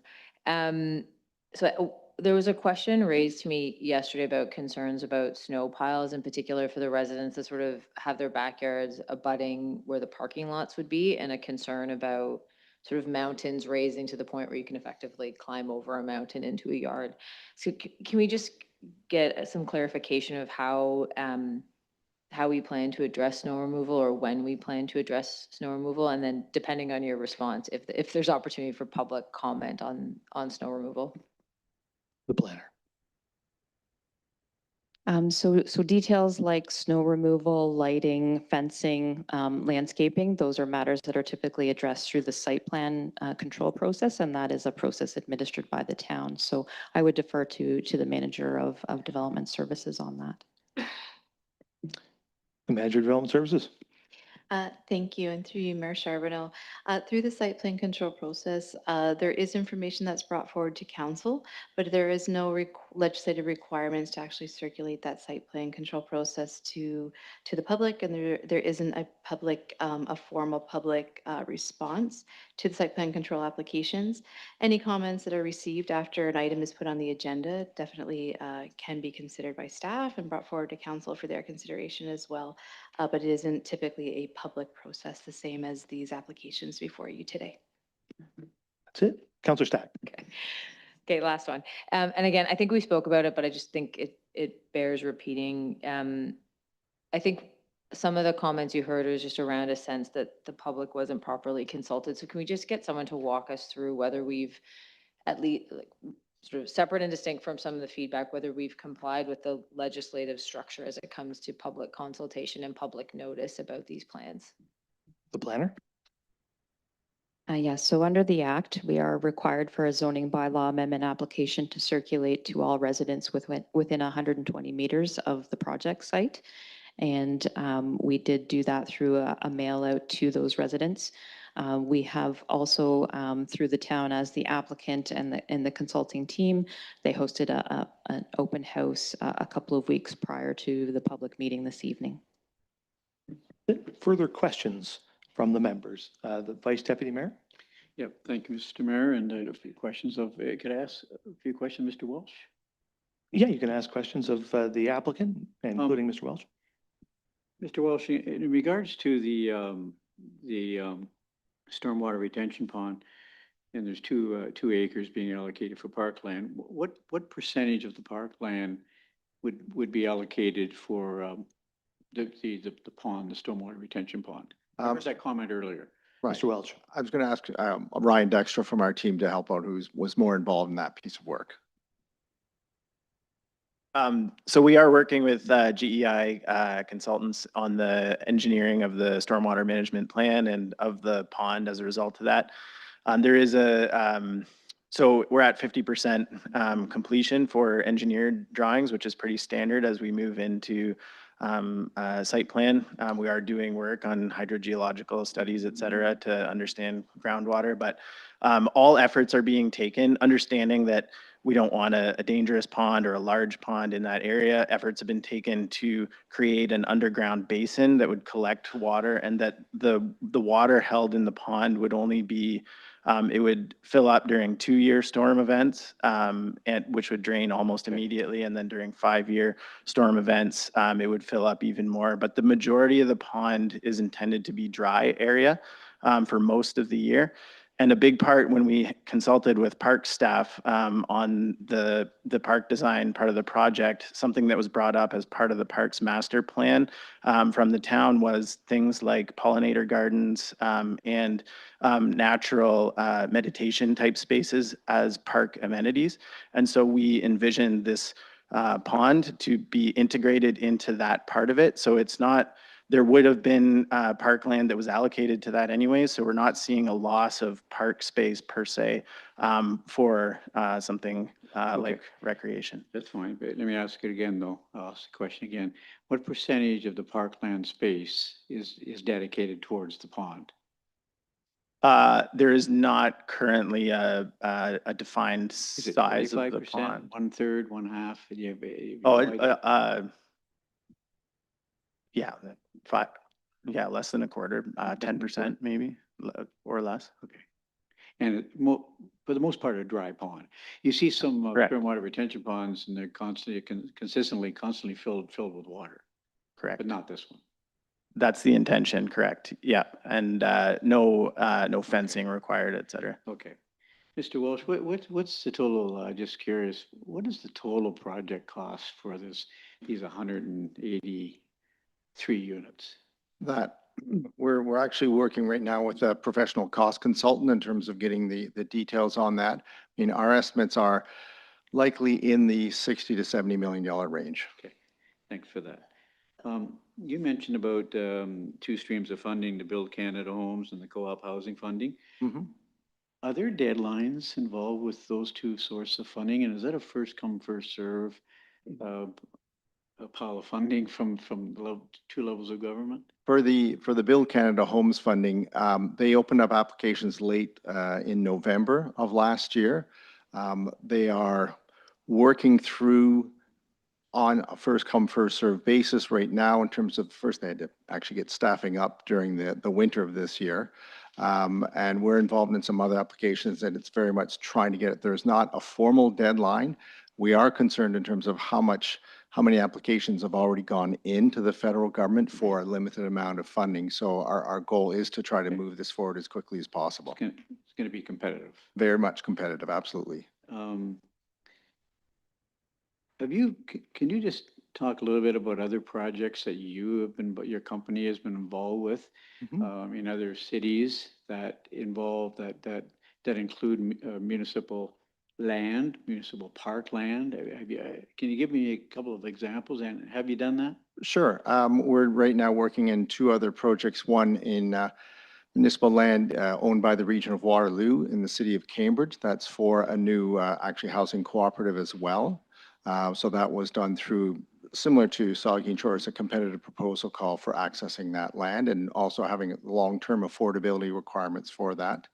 We are also working with the County of Brant, just the area surrounding the city of Brantford, on a smaller affordable housing development, a small parcel available. And so that's now been approved for funding. So that will be going ahead for a seniors co-op in that case. And any of your projects where it's included, not that maybe it's that relevant, I'd just be interested to know though, with your parcels of land that you worked on with other municipalities, any of those parcels of land, parkland, that were rededicated to affordable housing, or how did the land come about? Well, in the two examples, the one actually was a public school that burned down about 18 years ago and has been vacant land since then, that the region of Waterloo purchased it from the school board and rezoned it for medium density housing. Okay. But we were involved in early stages 7 or 8 years ago in the city of Kawartha Lakes for a piece of land that was seen to be surplus open space adjacent to a soccer field that was repurposed by, in that case, the Municipal Nonprofits Housing Corporation to a medium density housing. I mean, what's good. Sorry for going on too long. No, it's, maybe what's good for one community isn't necessarily good for the next community, but I'm just the one to ask that question. When you talk about green space, with the development that I saw up on the screen here, what percentage of the development, other than the 2 acres of parkland, what percentage of the balance of the development, the 5 acres, would be allocated toward trees, boulevard trees, landscaping around the buildings, et cetera, et cetera? There's obviously green. I saw lots of green on there. Do you know what percentage of the land coverage would be dedicated to green? In terms of outside of the 0.8 hectares, I don't have an exact figure. We could get back to you on that though. There's some green space. It's modest green space. Sometimes some of our developments, we have like a 30% requirement, but I don't know whether that applies, that 30% land coverage to do with green space. I can get you an answer potentially from the planner. You can ask the planner. Thank you for the question. So based on the site plan that was submitted with the zoning bylaw amendment, proposed blocks 1 and 2 are providing 43, just over 43% landscape open space. And proposed block 3 is providing 54%. Vice Deputy Mayor? Those are the numbers I was looking for. Thank you. Just a question of the CEO. My last question, Mr. Mayor, I'll move on. Thank you for allowing me to ask so many questions. Kara, our CAO, with the Interior, thanks, Mr. Walsh. With the Planning Act, is there anything in there that restricts us, disallows us from, I heard what Mr. Fenton had to say, and there's integrity and there's all those other factors involved. I get that. I understand that. But is there anything that preventing us, now there's our one's zone on there, I'm dating back to 2018, the mapping changed, but the rezoning could be 26 or before that perhaps. Is there anything preventing us, quote, legally, with the act to using some of this land for affordable housing, combination affordable housing and park space? The CAO. Through you, Mr. Mayor, just if you'll humor me, I'll just restate a little bit of what I stated before. So the lands were dedicated to the town in 2004 for municipal purposes. As Mr. Fenton did indicate, they were intended to meet that parkland dedication requirement. Although, as Karina mentioned, or the planner mentioned, as far as 2006, they were zoned residential. So it sort of implies they came to the town as residential lands were intended to meet that obligation through the subdivision. There has been another 2 subdivisions that have come along that have sort of consolidated the lands around that. And I don't disagree with any member of the public that it was labeled on drawings as parkland. However, to your question, nothing in law prevents the town, or I guess the wording might be forces the town to retain that land as parkland in perpetuity. It does allow the town to make decisions about that parkland. It recognizes that times change, needs change, and that the town has the authority to deal with its ownership of land as it sees fit. Thank you, Mr. Mayor. Mr. Welch, I'm sorry, Mr. Mayor, how many years this development was to happen? How many years do the units remain affordable? The goal is actually to have the units remain affordable in perpetuity. We have had discussions certainly with a 50-year commitment for the affordability, but if it's owned as a nonprofit housing corporation, the legal requirements for a co-op is that asset has to be continued to be used for the public good. Okay, thank you. Further questions from the members? I'll come back to folks who haven't spoken and then double back. So I'll get Councillor Halpin. Thank you, Mayor, and through you. So there was questions raised about if we're prepared with our infrastructure and everything like that. And I know we have good long-term plans for our wastewater and potable water. Are we in good shape to handle this development? You want that? The CAO. Through you, Mr. Mayor, the simple answer is yes. This development's been factored into our most recent development charges bylaw update. Councillor Halpin. Thank you. And we do traffic studies, right? And we have a traffic master plan, and that involves completing Ridge Street and which is underway now, and completing Bruce Street. And the traffic master plan did indicate that those streets are designed to handle the traffic that they'll receive. Manager Engineering. Thank you, Mr. Mayor, and through you. Yes, now we are updating our traffic master plan. We already included Ridge Street and Bruce Street for the sections. Yeah. Councillor Halpin. Thank you, Mayor, and through you. And if council wishes to, we could look at these things and we could perhaps add traffic calming, or we could look at streets like that. And we're free to make changes like that should council decide they were needed. The CAO. Through you, Mr. Mayor, if that's specific to traffic, yes, we can take a look at that. Thank you. And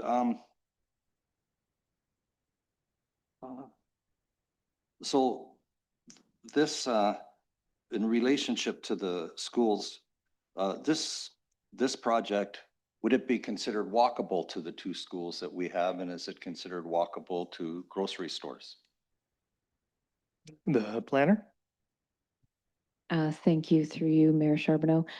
So the comparable that I would rely on is with respect to access to parks. So for the neighborhood park, I do want to make a correction.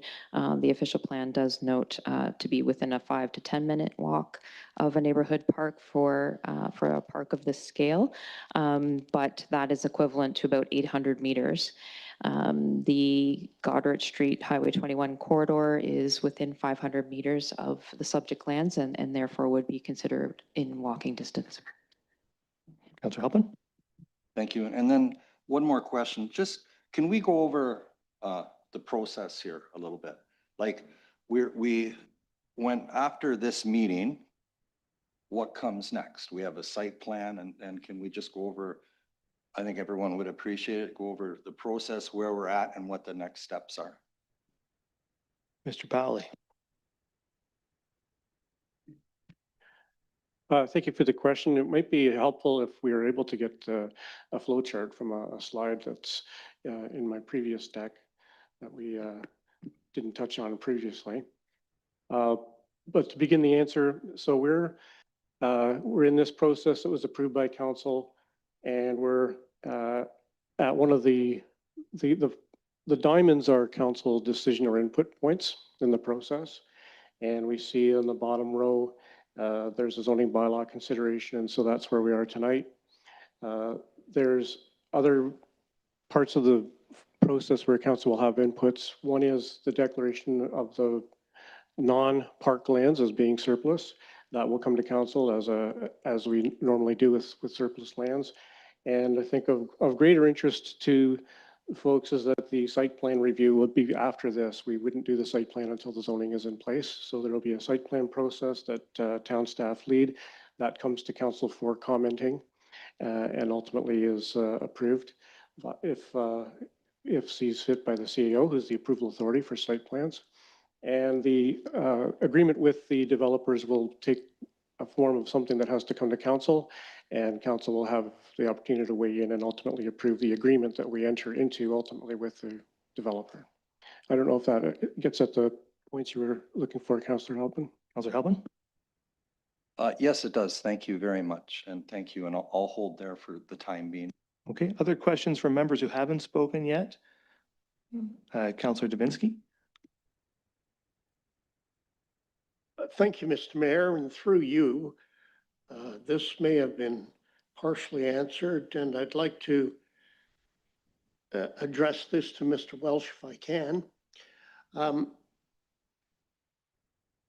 If this got approved, and that is the R4 designation, if that got approved, what does that do to you and your project? Mr. Welsh.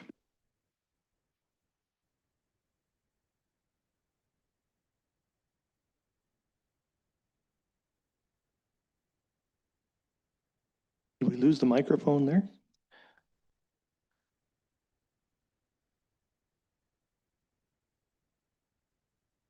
There we go. Sorry, I didn't think I turned it off, but so it allows us to move forward actually in a very short number of weeks to file.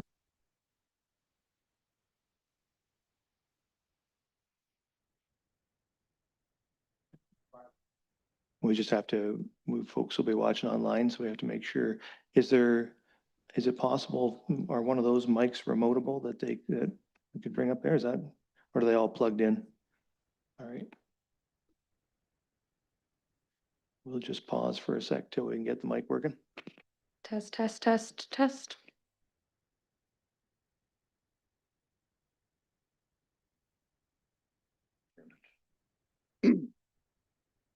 Sorry, can you hear me now? Yep, you're good. Carry on. If this was passed, if the zoning bylaw was approved this evening, it would allow us to move forward to file the application for funding this month. As I mentioned, one of the other requirements for filing for a Build Canada Homes application is a cost consultant report. We're getting very close to that being finished within the next week or so. One of the other important things for applying for the federal government funding is to have a zoning bylaw approved. So this is very important in terms of allowing it to move forward quickly with the funding application. Councillor Dubinsky? Okay, thank you, Mr. Mayor. And again to Mr. Welsh, if this got deferred, as suggested by Mr. Fenton, if it got deferred tonight and came up in July or August, how does that affect the project? Ms. Welch? It will put the project further behind in terms of the funding application. So it's a time question, as I mentioned earlier to council, that there are a large number of applications in already. I mean, last December, the city of Toronto put in $400 million of requests. So we're up against a number of larger municipalities who are putting in a lot of applications for the Build Canada Homes funding. So it defers that. I can't say exactly the impact in terms of, all I can say is it will put things further along, further delayed in terms of making and moving forward with that funding application. Councillor Davinsky. Yes, thank you. And if we lost that funding, you know, if it got deferred and then something happened, would you still go ahead with this project? It's not possible to meet the affordability goals that the town set out for this development without some form of major capital funding from a senior level of government. Councillor Davinsky. Okay, thank you. And now, Mr. Mayor, through you to the CAO, I guess. Perhaps the same type of question. If this, the zoning got approved, because that's all we're dealing with tonight. If it was a R4 zoning that was approved tonight, what does that do to the project from the town point of view? Do we, I don't want to put words in your mouth. Why don't I just leave it at that? You mean if it was deferred, Councillor Davinsky? What does it do to the town? No, first, if it got approved. Oh, okay. The CAO. Thank you. Through you, Mr. Mayor, and sorry I didn't step out there while Mr. Welsh was speaking, but if the R4 zoning gets approved tonight, really what we're looking to do is get a shovel-ready project in place to make submission to that grant application. As Mr. Pauly put on the screen, there's still several other decision points for council where we can influence the design, but tonight getting the zoning in place is one of the things we need done in order to make that application to the federal government. Councillor Davinsky. Okay, thank you for that. I'm a little concerned about the shovel ready because, but you said we have other decision points as well. And now I will ask that question.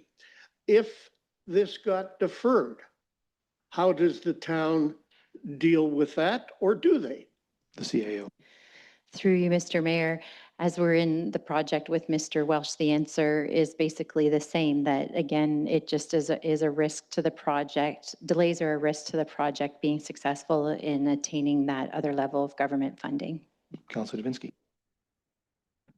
Okay, thank you very much, Kara, for that. It looks like a great project, but when you have so many people that are concerned about it, we need to take our time, I think. And I'm not. Order, please. Order, please.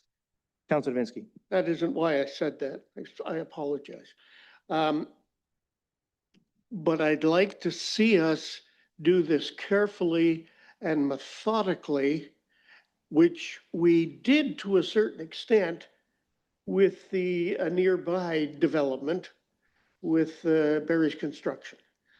And I don't know, I'm not sold on it entirely. Thank you very much, Mr. Mayor. Thank you. Are there questions from others who haven't spoken yet? If not, I'm going to go back. I'll go to Councillor Mayette first and then Grace. Councillor Mayette.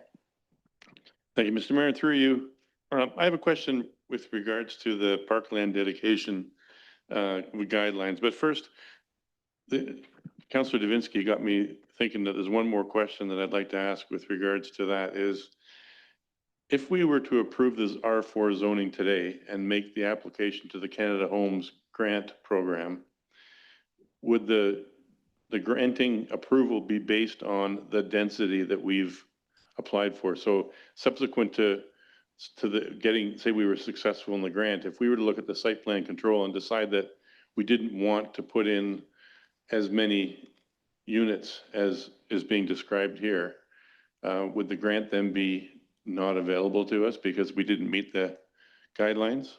Maybe Mr. Welch can answer that. Mr. Welch. Sorry. I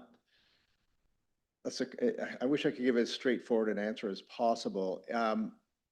If it's 184 versus 178, that probably could be negotiated. What typically the Build Canada Homes process is looking for is the project, the funding needed, and then also financing, because in addition to under Build Canada Homes, there is a significant grant, but there also needs to be a significant mortgage.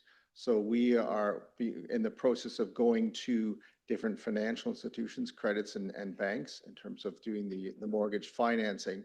And typically that will be, here's approximately the project. So if it changes by a few units, I don't think that's an issue.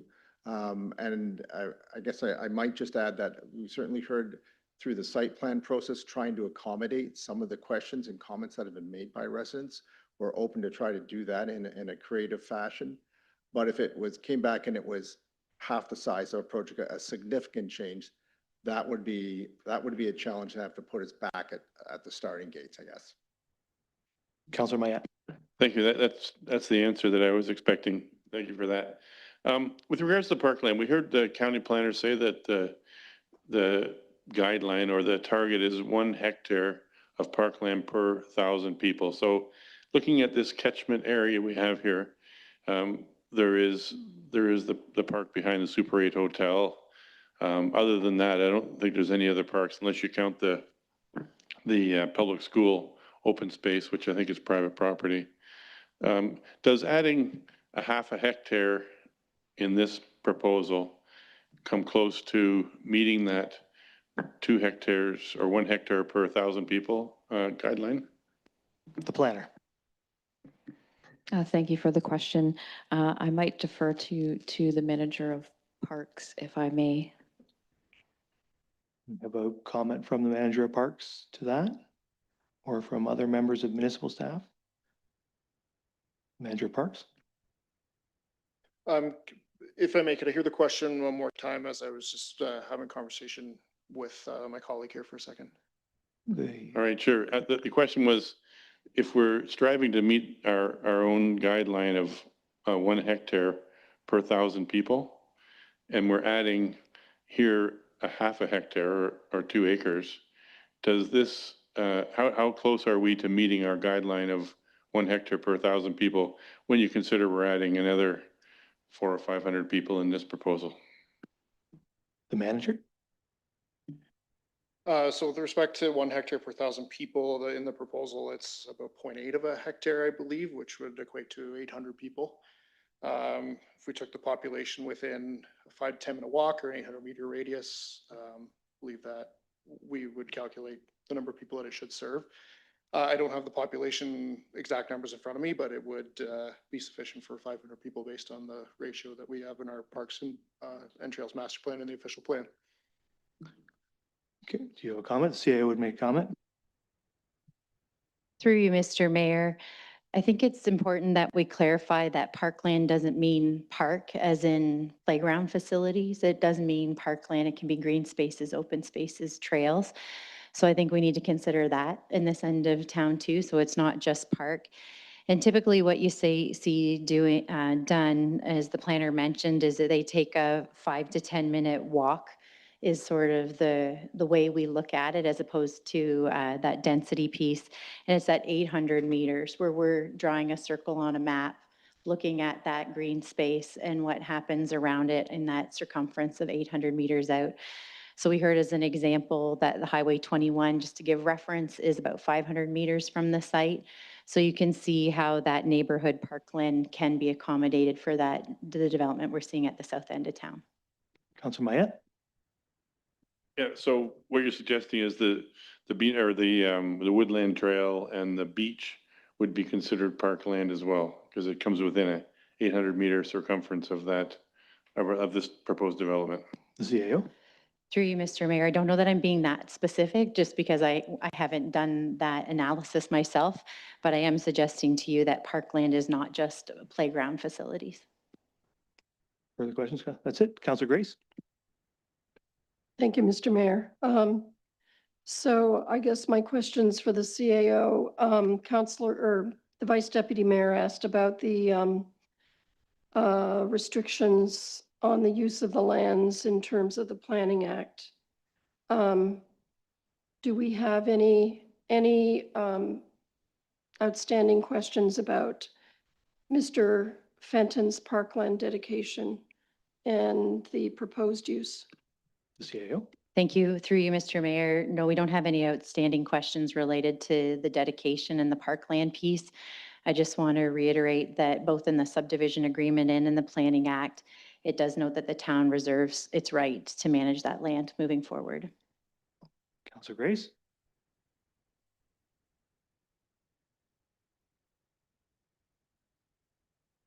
Okay, so just a follow-up. So that use of that land for non-park uses is free and clear. We're able to do that? The CAO. Through you, Mr. Mayor, there is a process that the town will have to go through, and that's what we've spoken to and what will be the next steps related to it. But yes, it is clear what we will need to do if we choose to use the lands for something other than parkland. Councillor Grace, anything further? No? Any further questions then from the members before we close the public meeting? Councillor Halpin. Thank you, Mayor.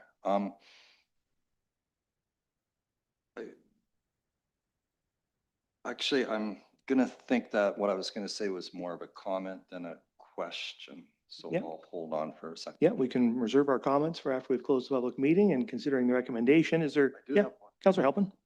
So to be clear, if we pass this tonight, like we change the zoning tonight, to be clear, it does not mean that we can't talk about berms, we can't talk about bufferings, that we, you know, that, I mean, we can still if we pass this tonight, we can still talk about arranging the inside of that piece of property. We could talk about buffering zones, we could talk about fences and things like that. It doesn't mean that this, like, we still have opportunity, council has time for more input and everything. But passing it tonight allows us to get going with the funding that's desperately needed. Because there is no doubt, we have a crisis of housing here. We have a crisis for people in housing. You know, and it's nice for most of us that can afford or own their own home. But increasingly, that is not becoming a reality for our children, for younger people, and we need housing for them. So. Yep, to the CAO. The answer is yes. Tonight is not getting into the site plan details. So things like traffic calming, berms, trees, green spaces, parking, buffering, that sort of thing will be dealt with at site plan. I might just ask a follow-up question. Is it fair to say that because in this case, the municipality is the applicant, that council will have a greater role in the site planning process? And the public, as a result, will have more opportunities to speak to council about the site plan than would be the case in virtually any other planning application. Is that fair to say? Through you, Mr. Mayor, I would use the example of the Aquatic and Wellness Center attached to us here, where it was a council-driven project that this council saw several times and commented on the design of the facility before it was moved forward through site plan for approval. So yes, is the answer. Okay. All right. As one more question, Councillor Stack. Sorry, I'm just confused about the land issue. So I thought there was we still weren't 100% clear on what we can do if it's for non-parkland dedication. And the reason I'm raising the concern is I think, and I'll just be more blunt, at council, we've experienced issues with not having 100% clarity on the land issues and what we need to do with the land before we start approving anything for construction. I understand this is our own development. Because I was coming to this on the assumption that there was still an outstanding question. We need to quiet your phone. Always when you're speaking. I know, I'm taking it personally now. I'm just kidding. But I just want to be 100% clear that we have no outstanding questions about, I understand it's just a zoning issue, but the zoning issue then starts the application process. I don't want to end up here in 6 months because we didn't check all the boxes and now we have to start from square one. So I just want to be here crystal clear that there are no outstanding issues that would prevent us. We have 100% certainty that there are no issues that would prevent us from doing anything once we move through the application process. The CAO. Through you, Mr. Mayor, that's a pretty big ask to say to me that there's 100% certainty of anything. I think that we're in the process of negotiating an agreement between ourselves and the consortium about what the land arrangements will look like with the property moving forward. As was shown on the flow chart, those will come back to council for decisions as we move forward. As I was asked by one member of council last week, what if things change after this zoning is put in place? Again, we're the approval authority. If down the way this development doesn't come to fruition for some reason, there isn't any reason that a town couldn't change the zoning on the property. Okay, any other questions? If not, then I'm going to now declare the public meeting to be closed. And I'm going to read the recommendation. As recommended, that subject to a review of submissions arising from the public meeting, the council approves zoning bylaw amendment Z-2026-019, Blue Water Affordable Housing and Park, and bylaw 60-2026, and the council resolved that no further notice is necessary with respect to the minor change in the proposed zoning bylaw amendment in accordance with the provisions of section 3417 of the Planning Act. Is there a mover and seconder for that resolution? Moved by Councillor Halpin, seconded by the Vice Deputy Mayor. Discussion by the members. We'll start with Councillor Halpin and then Councillor Stack. Thank you, Mayor, and through you. We've done the studies. We've done the master plans for parks. We've done the master plans for transportation. We've done the master plans or a lifetime management plan for our water and wastewater. We have a 10-year asset management plan for anything worth more than $20,000 or $30,000. We did a pretty much balanced budget last year. We're in good shape for growth. And we are going to keep growing. We are going to keep growing. And there's, lots of times you get people that they move here and 5 years later, they're like, we got to stop people from moving here. The town doesn't control people moving here, right? People move here because it's a desirable place to live. People move here because of the employment that's here. So we need also to preserve farmland. We're sitting on some of the best farmland, arguably the best farmland in southwestern Ontario. We need to preserve our farmland.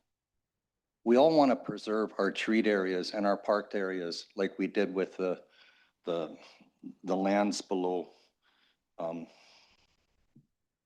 Beaner Track, okay? We're investing money in trails and everything like that.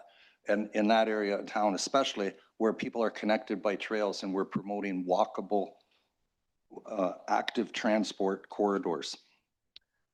Density works for all those things. Density is a good environmental plan. Density is good use of the limited land we have.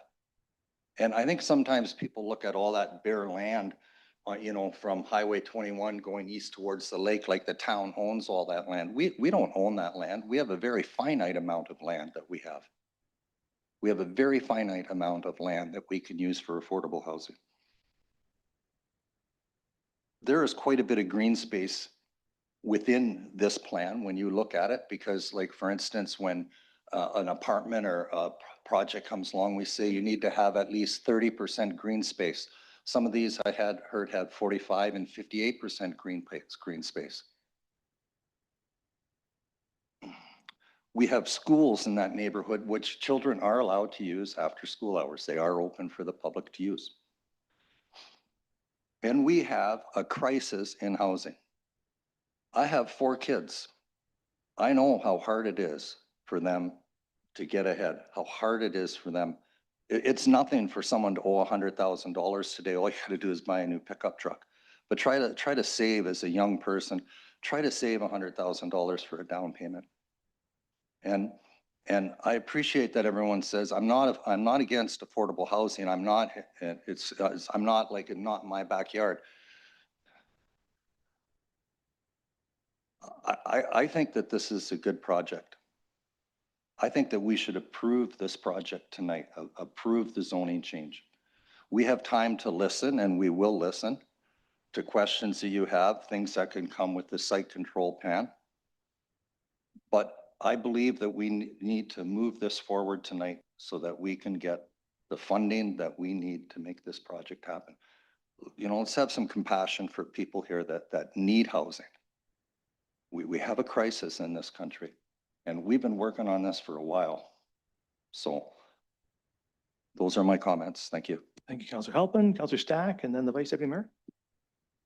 I think, so I don't have an issue with the affordable housing in the area. I think I've spoken to a few people. I've always made that comment. So I echo Councillor Halpin's general commentary. I do want some recognition for folks that we are going to deal with the traffic issue, because I have heard from a couple of people, and I want to address one comment. So someone did ask if any of us live there. So full disclosure, I live right at the corner of Christopher and Bricker. I used to live at Joseph Street in the townhouses back when behind Joseph Street was a field. And so I've watched the progression of the traffic. I've watched the progression of the traffic on Bruce Street and on Bricker Street. And people use both of those roads as highways. So we can talk about the traffic studies all you want, but I do take the feedback that the traffic is getting, and it's not necessarily the volume, it's the speed at which people travel that area. And I think what I'd like to know, or to be able to give the folks some comfort here, is that we are not that we'll look at it, is that we will put traffic calming measures in place that address the concerns, because we have heard this. And I've made this comment before, I do sometimes get concerned that there are certain parts of the town that we don't address to the same extent. And so Bruce Street is one of those streets that is busier than we want to admit. Doing a traffic study in the winter is probably not appropriate when we take a look at how people are traveling on those roads, and they are getting busier. We do see people speeding at all hours of the day at rates that far exceed 40 kilometers an hour, and we have no traffic calming measures other than the odd stop sign. And I can tell you, last weekend, I was out with a group of women, like 30 of us biking, and there were people speeding past of us, and it was almost impossible to miss 30 middle-aged women on a bike.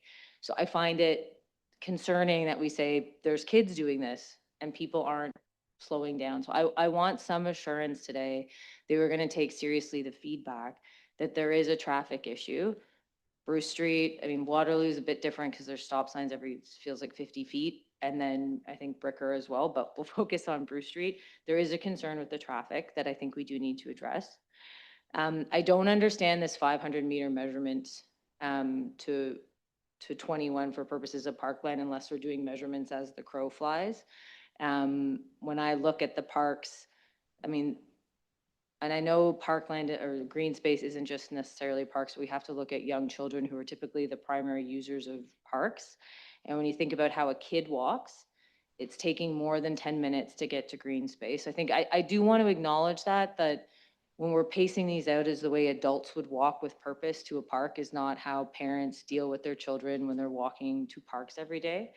And I am concerned that the park that we're looking at, I'd like to see some revision, because putting a pond in there, whether it stays dry or wet, so it's either, if it's a wet season, it's a giant mud puddle for 6 to 8 weeks. So I think we do need to look at, I'd like to see some reorienting to increase the amount of park space, because I think we can't come out of this today with not making some concessions, particularly when we consider the amount of development we've approved in this area.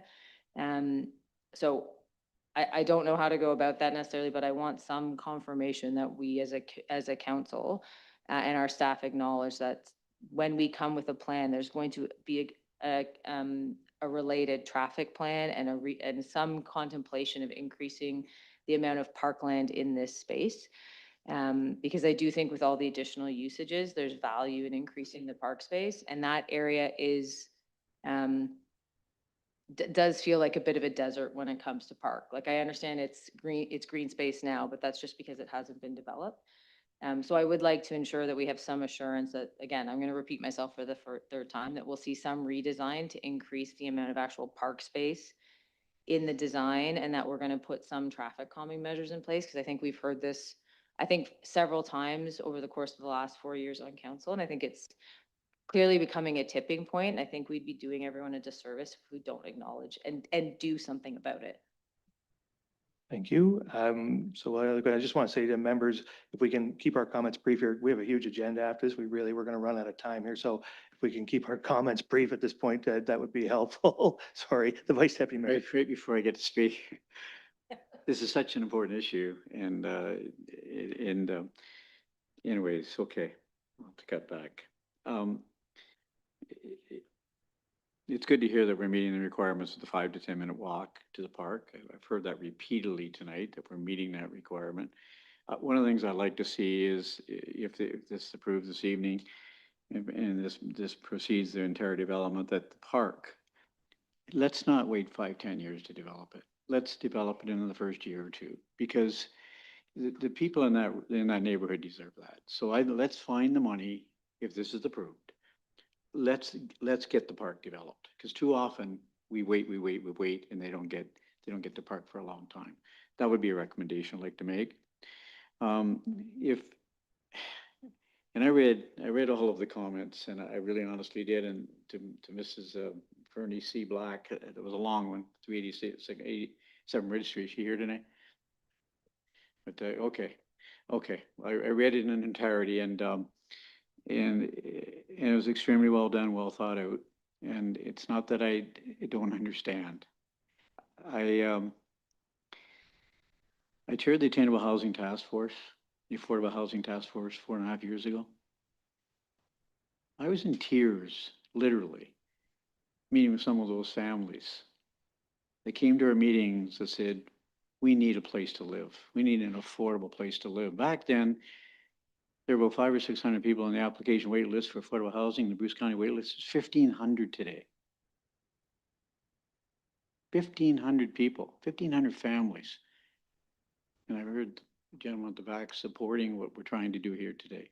There are people that do support it, but I listen to Mr. Fenton and I get thinking, oh my gosh, you know, it was Parkland, what are we doing? And then, you know, where's the integrity? But then I go back to, you know,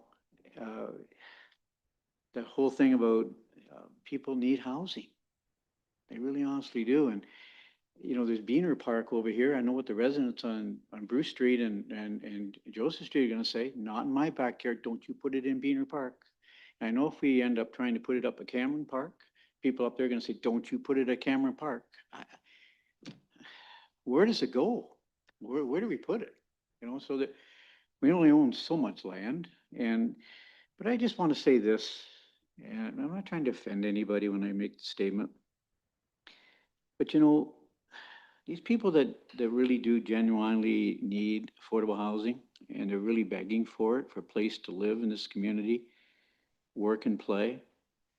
These same people that are in the moderate to low incomes are the same people that serve you at Walmart or Harvey's or Swiss Chalet or McDonald's, or wait on your tables in restaurants. It's the very same people that we rely on for those services. I'm not trying to stereotype, but it's a fact. It's a fact.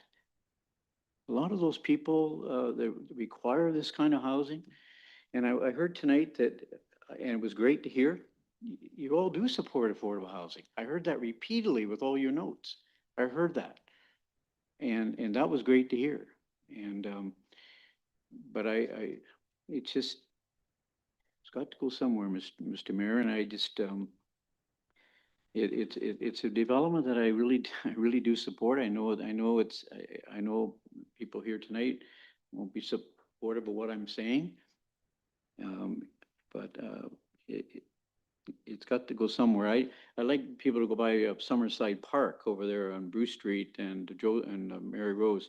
It's a 2.6 acre piece of parkland, and for comparison purposes, this park that we're putting in is about 80% of that size. So take a drive by sometime, Summerside Park, if you would please, and just take a look at that park.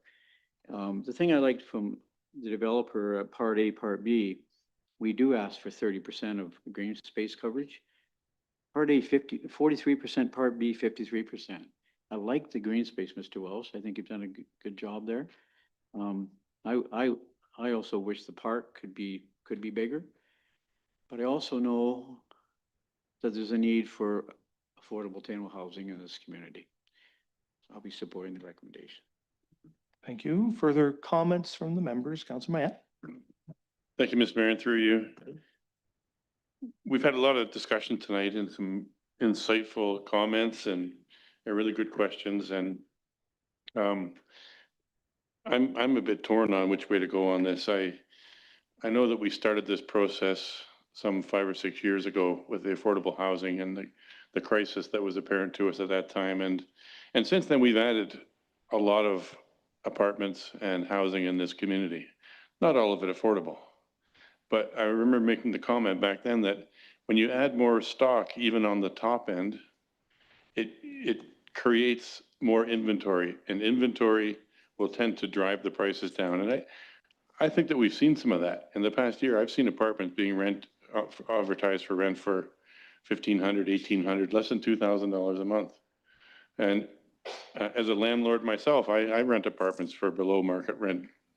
I think that we've gone so far with this, and we've got another development going on at the north end of town behind the Independent that is going to add more affordable housing again. That's one that's, if not shovel ready, it's shoveled in the ground already. And so I know that this one is dependent on getting a grant, and we're not always successful with grants. We apply for grants, and as it was pointed out by the developer, Toronto and the big cities get the majority of them. So there's only a chance that we're going to get a grant for this, but we'll have a plan for it. So the first step is to obviously make the zoning change. But I hear the history of the property, and I feel for the developers. Mr. Fenton was one, and there are more in the area that when they have a vision for a neighborhood and they add a piece of property and their vision is not upheld, I feel for them. And I don't think that we've done that here. So I'm somewhat reluctant to support the rezoning application as it's written right now, and I'll leave it at that. Thank you. Okay, thank you. Further comments? Councillor Grace? Thank you, Mr. Mayor.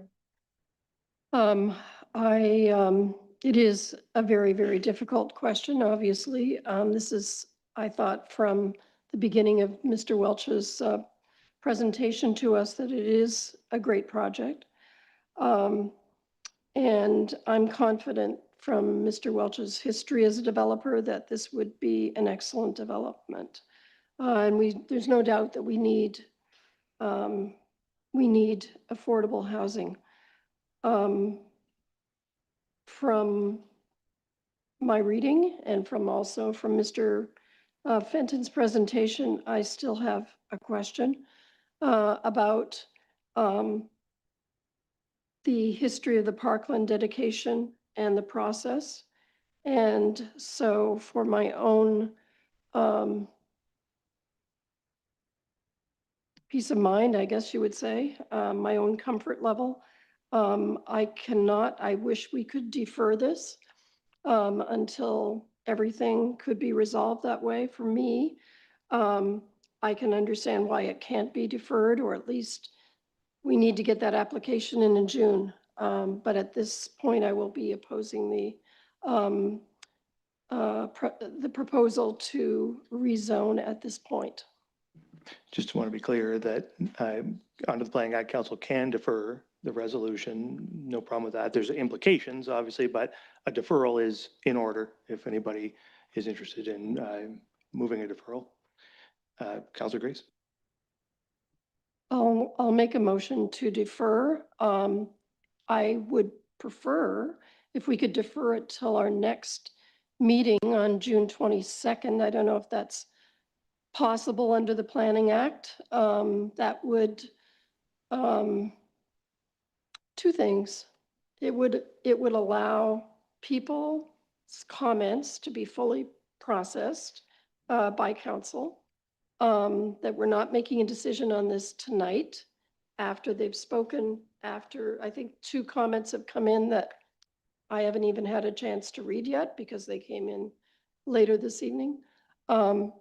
So that would be my preference if that's legally possible. Is there any concern from the planner about a deferral till the council's very next meeting, the 22nd of June? I hope I have that date right, 22nd of June. Yes, thank you. Through you, Mayor Charbonneau. So the statutory requirement is for the public meeting, which we're having this evening. And so if council does seek to defer the application, we can bring it back at a next meeting. So it can be deferred. So Councillor Grace, resolves to defer the matter until council's next meeting on the 22nd of June. Is there a seconder for the resolution? Seconded by Councillor Davinsky. So now we're considering the motion to defer. Is there any discussion on the motion to defer? Councillor Halpin? Thank you, Mayor, and through you. The one grant that we're going after, we have to the end of June to go for that grant. Is that correct? Mhm. Yeah, come to the microphone, Mr. Welsh, so just to clarify it. It's not a technical requirement. It's of an end of June deadline, no. It's a trying to get applications in as soon as possible in terms of having them processed and considered against all the other applications coming in. Thank you.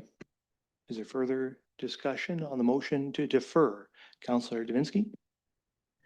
Thank you, Mr. Mayor, and since I've seconded it, obviously I'm in support of it at this particular point in time. Should in a week's time, the R4 designation go through, we must, I think, keep our lines of communication open with the neighborhood in that area so that we are absolutely transparent and upfront with what's being said, even though this will be the only public meeting.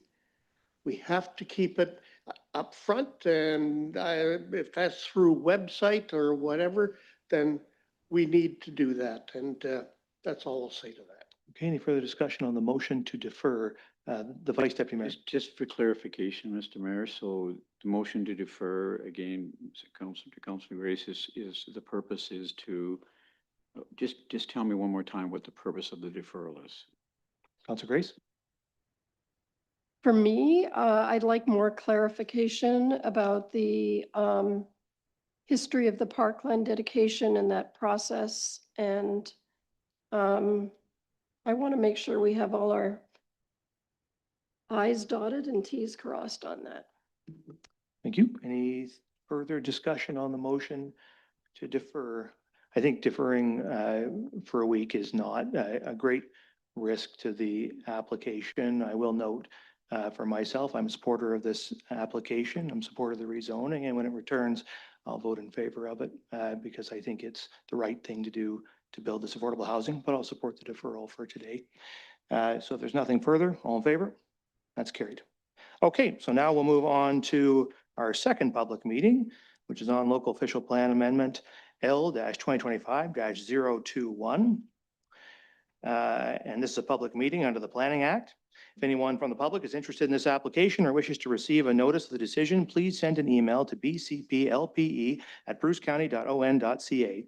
First, we will receive a report from planning staff. Then we'll hear from the public who are here in person, virtually, or have submitted correspondence to the email address that I mentioned before.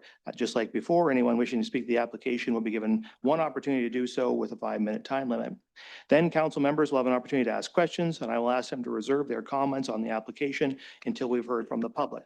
Members of the public are advised that the right to appeal the decision on this application is limited to specified persons and public bodies as defined in the Planning Act, or the owner or applicant of the land subject to the amendment who have provided oral or written comments to council on the application before the decision is made. After we've heard from the public, council will discuss and consider a recommendation on this application. So I'll now declare the public meeting to be open and ask the planner on the file to present the application. And the planner on this file is Julie Steeper. Ms. Steeper. Good evening. The purpose of this application is to permit an expansion of the settlement area boundary within the former town of Southampton. To support this, a local official plan amendment is required to redesignate the subject lands from agricultural to residential and environmental hazard. If approved, this would bring 5 existing residential parcels into the settlement area. The purpose of tonight's meeting is to present the proposal and obtain feedback from council and the public. Staff will consider all comments received and bring forward a recommendation report at a later date. Bruce County official plan amendment is being processed concurrently and will be considered by County Council at a future meeting.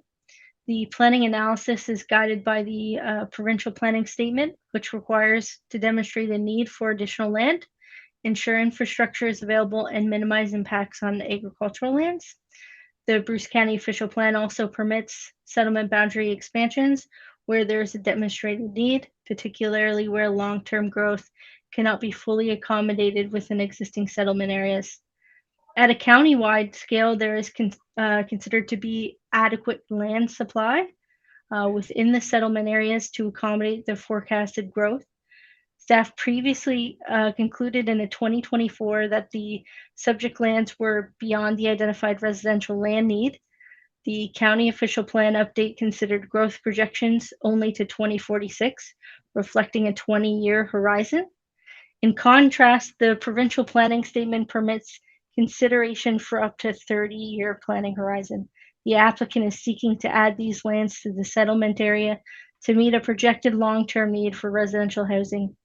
An agricultural impact assessment was completed to evaluate potential impacts. Overall, the study concludes there will be no negative impact on agricultural operations and no mitigation measures are required. A functional servicing report was also completed. All the lots except for one are currently connected to municipal services. It is anticipated that the lot will be able to connect to municipal services. Municipal staff have indicated that there are no concerns regarding servicing capacity and that adequate infrastructure either exists or can be extended to support development. Comments from the Saugeen Valley Conservation Authority have also been received. The Conservation Authority recommends applying an environmental hazard designation to reflect the updated floodplain mapping. This has been incorporated into the draft schedule. The proposal will continue to be evaluated and staff will bring forward a recommendation report once public comments have been received. I will note the applicant and their planner are in attendance. Thank you, and this concludes my presentation. Okay, thank you. So we'll now hear from members of the public. Is the applicant or their agent present? Please come forward and state your name. You have 5 minutes. Thank you. Good evening, Mayor Charbonneau, members of council, members of staff, and members of the public. My name is Laura Jameson. I am a senior planner with Zelenka Priamo Limited here on behalf of our client, Josh Montgomery, regarding the block of land on the south side of Alfred Street in the town of Saugeen Shores, formerly Southampton. We're here to discuss the merits of the applications for county and local official plan amendments to include the Alfred Street block within the Saugeen Shores settlement area boundary to facilitate future residential development. Please bear with me just for a moment as I have a little bit of history to just iterate. But before I get into that, I would like to take a moment to thank staff, specifically Karina and Julie, for their time and effort with this file. It's been greatly appreciated. They've been very responsive, and it's been great to work with them. So Bruce County began their official plan update process in 2021 by conducting numerous background studies to inform and direct growth and draft policies in the new official plan. The first draft was released under the 2020 provincial policy statement, which allowed municipalities to plan for growth of up to 25 years. Bruce County chose to review their land needs in a 20-year planning horizon, which, as Julie said, takes us to 2046. Following the release of the first draft of the official plan for the county, the province adopted the 2024 provincial planning statement, which altered the maximum planning horizon from 25 years to 30 years and allowed for private landowners to submit requests to include lands within a settlement area boundary. Rather than redo studies which had been completed within the 20-year planning horizon, the county chose to proceed with the studies that had initially been completed. Through the county official plan update process, our client did request that the Alfred Street block be included in the Saugeen Shores settlement area. However, based on the 20-year planning horizon land needs, the lands were deemed not to be required to accommodate anticipated residential growth. In the town of Saugeen Shores, additional land was deemed to be required for commercial and industrial uses over the 20-year planning horizon. In our opinion, the anticipated commercial and industrial growth over the 20-year planning horizon will likely lead to increased demand for residential growth in the future over a slightly longer planning horizon. It's our professional opinion that the inclusion of the approximately 4-hectare Alfred Street block, which is partially developed with existing residential purposes, would provide a suitable opportunity for residential development within this planning period. The subject lands are contiguous with the existing settlement area on the north and west sides. They have access to sufficient municipal services, and they will not negatively impact the greater agricultural system. While a portion of the block is currently developed for residential uses, there are opportunities to provide new alternative forms of housing in phases on the undeveloped portion of the block. I'd like to note that the applications were circulated to numerous commenting agencies who had no significant concerns. I'd also like to note the applications before you today are to amend the county and local official plans are the first of many steps toward development of these lands, where council will have further opportunities to review and provide comments. Overall, it is our opinion that these amendments are consistent with provincial policies and legislation, are in general conformity with the intent and purpose of the county and local official plans, and represent good land use planning for a broader land use planning horizon than has currently been considered by the Bruce County official plan update. Thank you very much for your time. I'm happy to answer any questions. Thank you. Thank you very much. All right, so now I'll ask if there is anyone else from the public here to speak either in support of the application or with questions, concerns, or objections to the application. Sir, come on up, make sure to state your name for the record. My name is Adam Weir. I live on 505 Alice Street, which is adjacent to the property that's subject here. I guess my main concern is I have this public meeting notice that was given to me by my neighbor. I never received one in the mail. I never received the first one either. So I'm a little concerned that not everybody probably even knows about this. I don't know much more than that. I don't know what all is planned. It's kind of hard when all the discussion is going to go after I speak, but there is very much a wetland there that has been environmentally EH'd. And yeah, I don't know what's going on. So to have a concern about it, I can't say one way or the other. My concern is my neighbor gave me this and I live right next door to this and I wasn't provided with a copy, right? And I don't know if that's an issue with the rest of the people here. It seemed like that might've been the thing, or you guys are kind of talking that it's tough. So I don't have much more to say to that, but I'm a little disappointed that I didn't get this myself. I had to hear it through other people. So, thank you. Thank you for those comments. Are there other members of the public who are here either to speak in support of or with questions or concerns about the application? Sir, yep, come on up. Make sure to state your name for the record, please. Yeah, once again, Peter Stanley. Just curious, it seemed very vague what the plan was. It sounded like there's some residential, maybe some commercial. Can you fill in some like what the vision is or? Sure, we can ask the agent for the applicant to speak to that.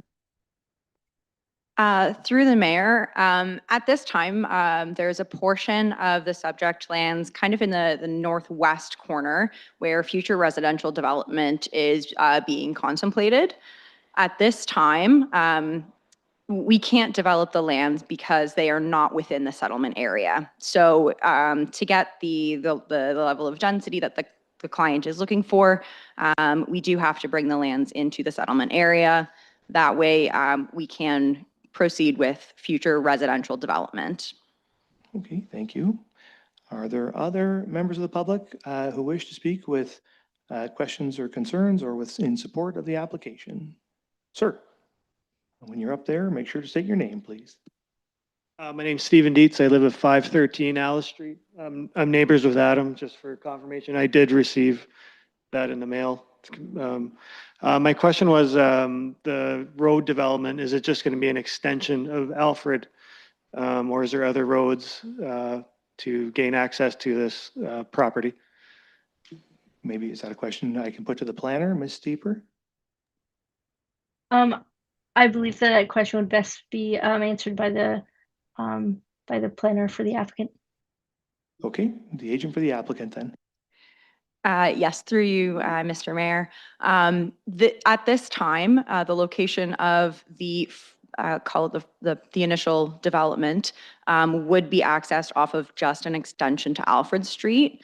Anything that southerly block, that's really where the environmental protection areas are. And so there have not been the appropriate studies done to determine if development could proceed or what steps would need to be taken to have any kind of development there. So for the time being, that is where development is being contemplated, is just in that northwest portion with an extension of Alfred Street. But if I may, I would like to just highlight that we can't proceed with development until we bring the lands into the settlement area, which is really the intent and purpose of our meeting here today. Yes, thank you. Are there other members of the public here who haven't spoken yet who wish to speak to council on this matter? I'll just ask the clerk, are there any written submissions that were not already discussed in the planning report presentation or oral submissions? Thank you. Through you, Mayor Charbonneau, there were no additional comments received. Okay, I'll just ask one more time. Does anybody else wish to speak to council on this matter? You only get one opportunity. Sorry about that. So are there anyone who hasn't spoken yet? All right, we'll have order. Order, please. We'll have order. That's the procedure as approved by council. If there's nobody further in the public who wishes to speak to the matter, then I will ask members of council if they have questions at this stage before we close the public meeting. We'll start with Councillor Grace and we'll just work our way around.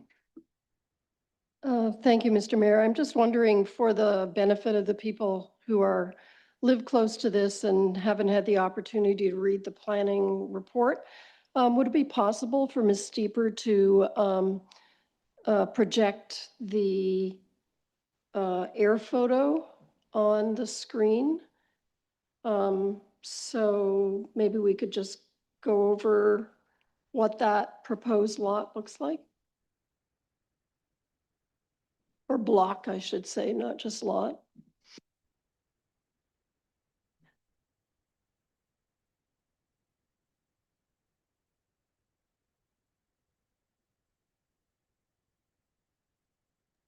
One moment here. I'm just trying to bring something up to share here. I do have the air photo in the report. I might just bring that up. Seems to be quicker than loading the maps. So I'm just going to share in just a moment here.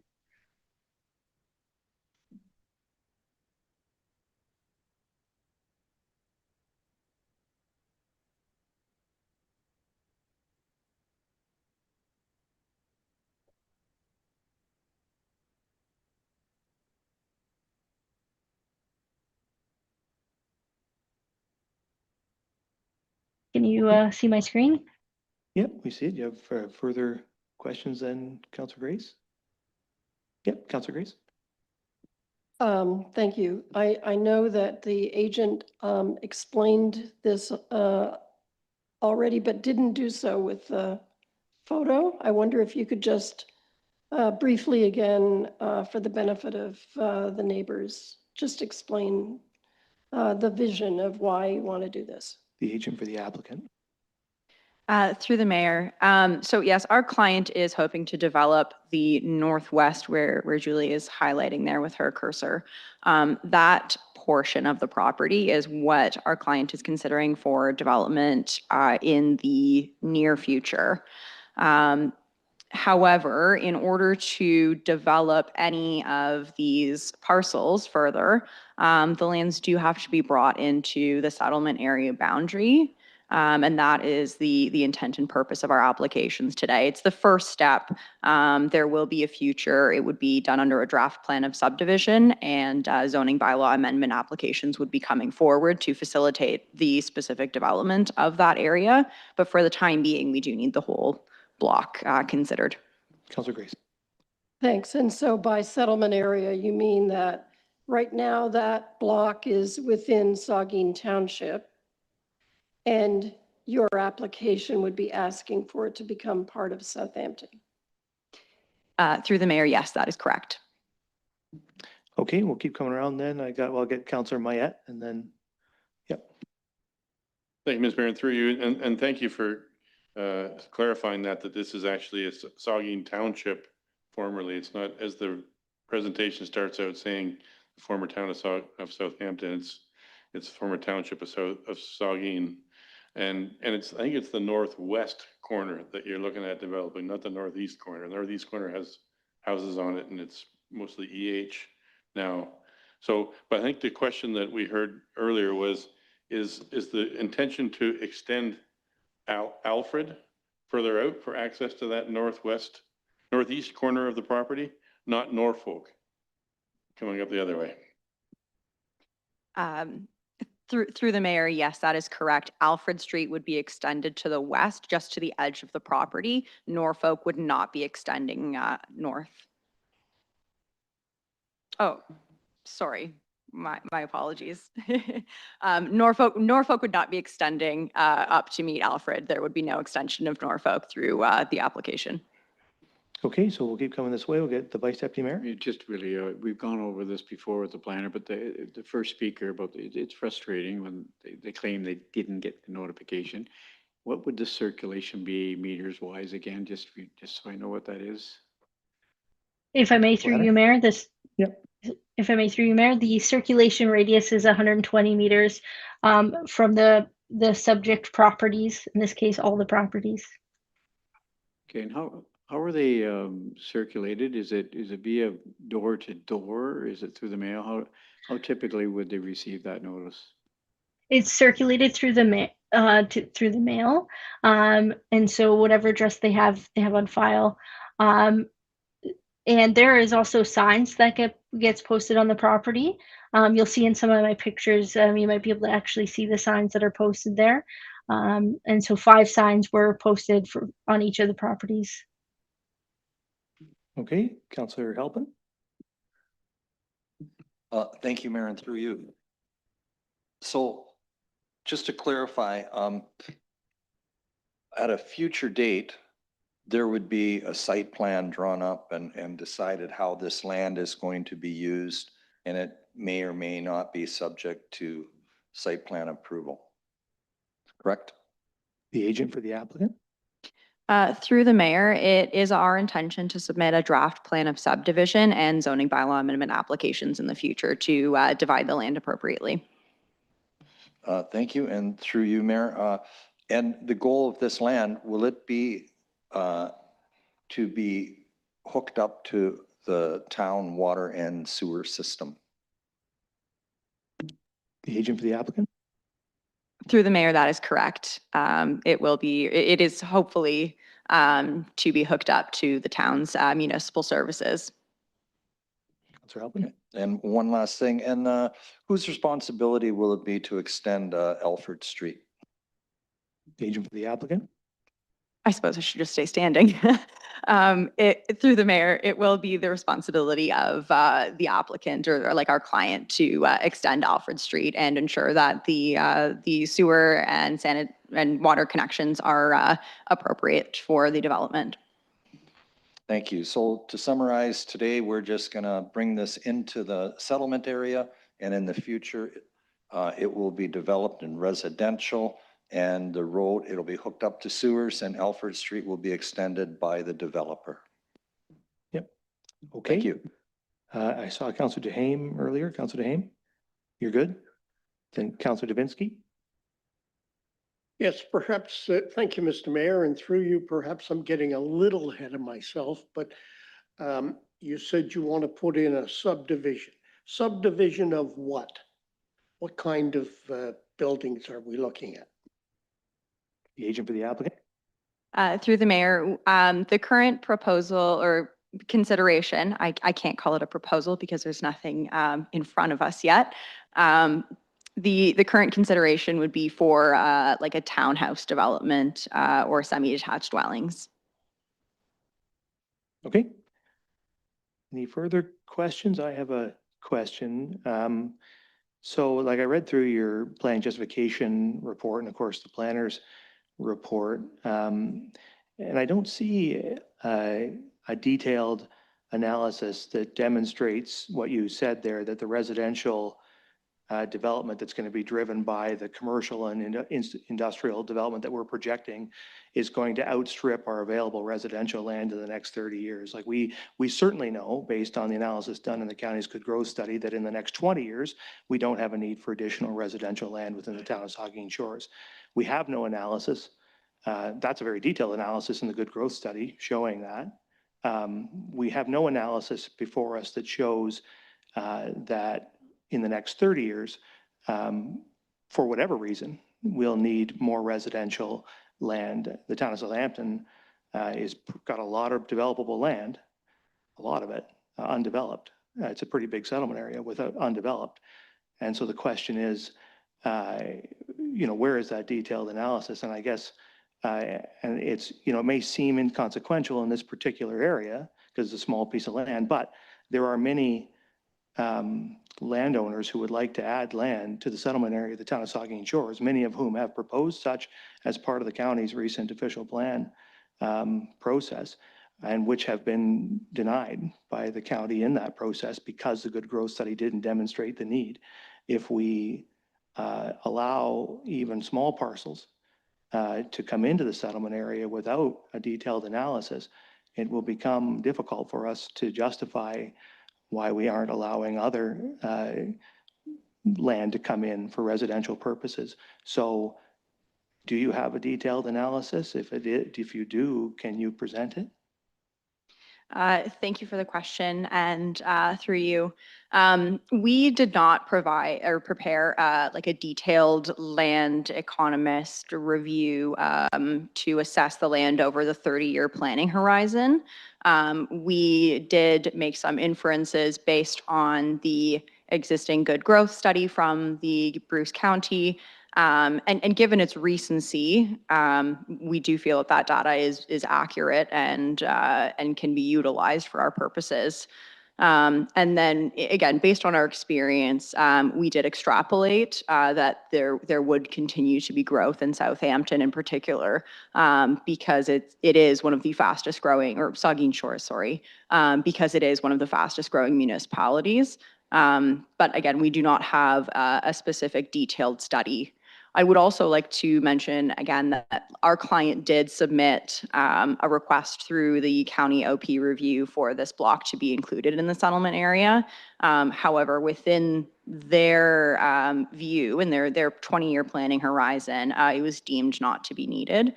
So considering a slightly longer planning horizon of 30 years where there will be additional commercial and industrial growth in this area, we do feel that it is appropriate, but again, no detailed work. Okay, thank you for that. Are there any further questions? Seeing none, then I'll now declare the public meeting to be closed, and we'll consider the recommendation. The recommendation is that council receive the local official plan amendment L-2025-021 Montgomery report for information. Is there a mover and seconder? Moved by Myatt, seconded by the Vice Deputy Mayor. Any discussion to the resolution? The Vice Deputy Mayor. So, Mr. Mayor, like I was going to make some comments on the validity, whether I support some of this or not, but really we're just receiving the report. So at what point in time do we actually make that decision and make comments about whether we support this or not? Is it at the next council meeting, planning meeting? When does that happen? Well, as usual, planning staff will come back with a recommendation at some point once they've had a chance to absorb what's been said during the public meeting. So I would say at this stage, it's appropriate to make comments about what you might like to see come back in a recommendation. But you'll always have the opportunity then to debate a resolution. We've had, whether it's the lands across from the golf course, West Links, whether it's lands north of the 10th concession, or whether it's land, we've had several landowners request, make requests to bring lands into the settlement area, and I just think we ought to be really careful with this decision because I think that we need to rely on good solid studies, reporting back, to say whether this is something we really need to do or not. And, but how do you quantify it, how to qualify it? I just think we need a lot of good data before we make a decision like this. Thank you. Further comments from the members? Councillor Halpin? Thank you, Mayor, and through you. It's just, in a way, it reminds me of the thing with one condo corp that wanted extra services. And if we said yes to them, we'll have to say yes to everyone. And there's a risk here that if we say yes to this, it's going to be very difficult to say no to the next person. Thank you. Further comments? Yeah, I would just say as we go back, the agent for the applicant and the planner and consider a recommendation, it's going to be really important to have a detailed analysis of the town of Saugeen Shores' settlement area, so that not only we can justify this, but so that when those other, if there is, we're totally justified at this point in reviewing under the Planning Act, we can review 30 years into the future. That's what the province has said. And there's no question the county has not done that. So there's a gap, there's a 10-year gap there, but we need a justification for why the settlement area as it stands today doesn't accommodate the projected growth over that additional 10 years. Because if council agrees to accept even a small addition to the settlement area that isn't justified in that way, then as Councillor Halpin has pointed out, we will have very little ground to stand on when other tracts of land come before us for addition to the settlement area. There, in this regard, with respect to the settlement area of the town and its size, there has to be very detailed planning, very detailed analysis done, because the cost to the taxpayer and to the municipality of having more land brought in than is necessary too quickly is dramatic. And so it has to be well controlled. So that's my only comment, but we'll be hearing back a recommendation and we can hopefully receive more detailed information at that time. So if there's nothing further, it's been moved and seconded. All in favor? That's carried. Thank you. All right. So now we're on to reports of municipal officers and committees. The first one there is a planning report, recommendation L18 Z62 Southampton 2 zone. And so we'll turn that over to our senior planner, Karina Smith. Thank you, Mayor Charbonneau. So through you.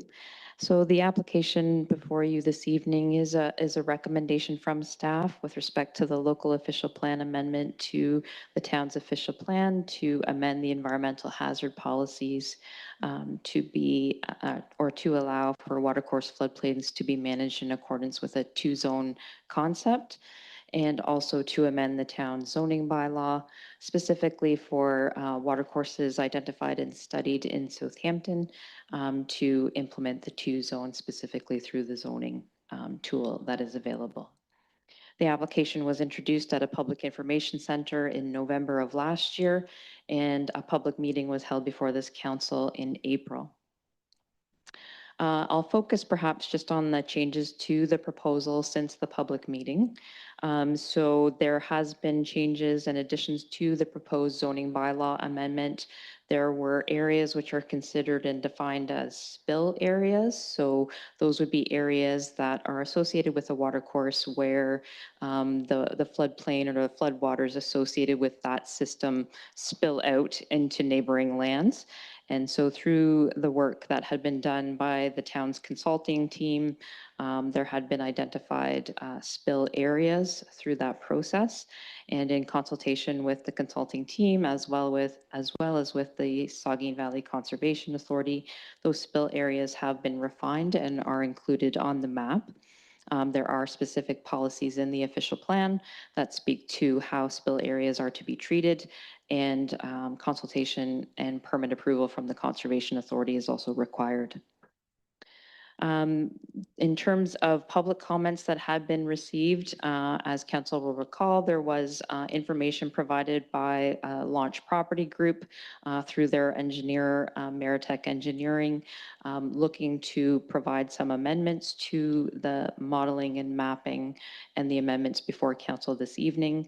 The initial submission included additional work work by Greenland Consulting and looked at ground truthing some of the features, including the watercourse that crosses the site, as well as some additional modeling with respect to that. At the time my report was drafted and added to the agenda for this evening's meeting, we had that initial analysis from Greenland Consulting and the request from the consulting team on behalf of Launch Property Group to add these lands as a spill area within the amendment. We subsequently did receive more recently additional information from Greenland Consulting confirming that they've done additional analysis, which includes what is referred to as an encroachment analysis, which looks at the overall study area and through calculation determines if there would be broader impact to other lands. Staff from the town, county, and the Conservation Authority have not had an opportunity to review this additional memo that was provided by Launch Property Group. And so we are still looking to recommend approval of the application before you. And through the policies, if approved by this council, the applicant would be able to make their own site-specific application to amend the two-zone through a local official plan amendment and a zoning bylaw amendment. Again, I'm happy to answer any questions should there be any. Thank you. So there is a resolution that council adopt bylaw 61-2026 for local official plan amendment L-2025-018 Southampton 2 zone, and that it be forwarded to Bruce County for approval. The council approves zoning bylaw amendment Z-2025-062 Southampton 2 zone and adopt bylaw 62-2026. And the council resolve that no further notice is necessary with respect to the minor change in the proposed zoning bylaw amendment in accordance with the provisions of section 3417 of the Planning Act. Is there a mover and seconder for that resolution? Moved by Councillor Halpin, a seconder. Second by Councillor DeHame. Discussion. Councillor Halpin, and then Grace. Thank you, Mayor, and through you. I'm in, like, I think this new two-zone floodplain just has so many positive things. It's gonna, as we said, it's gonna open up building in the existing settlement area. And it's a really positive thing, and it's part of our town and part of our way that we're helping to relieve the housing crisis and to make more land available. I would just like to see the information that Launch has provided, that they paid for, to have it included in this so that, you know, they don't have to go through the process of applying for would it be rezoning, or what exactly would they have to do, and how much would that cost for them to do that? I suppose is a question. Can the planner speak to it?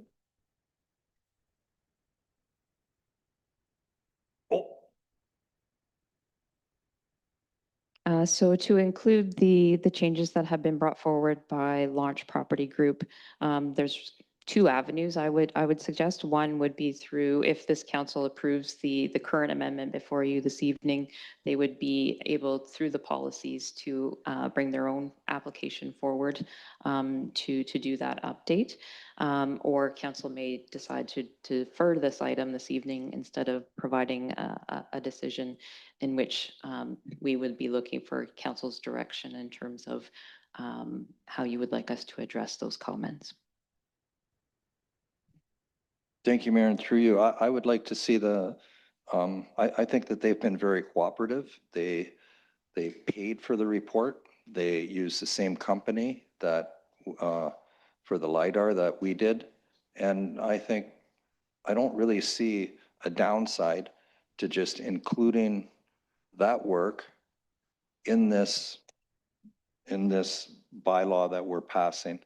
Okay, and if that means that we have to defer it for a week or two or something to get that done, I don't see a downside to that. And I would like to move for that we either we defer this or we instruct staff to come back with a report about how quickly that information could be combined so that we can do this more cleanly in one pass. Can I just ask for clarity of the planner if council wished to defer this matter in order to have an opportunity to consider incorporating the work that's been done by Greenland on behalf of Launch. What would happen? Like, what exactly are you suggesting would occur if we deferred for that purpose? What would you do in the interim before it came back to council?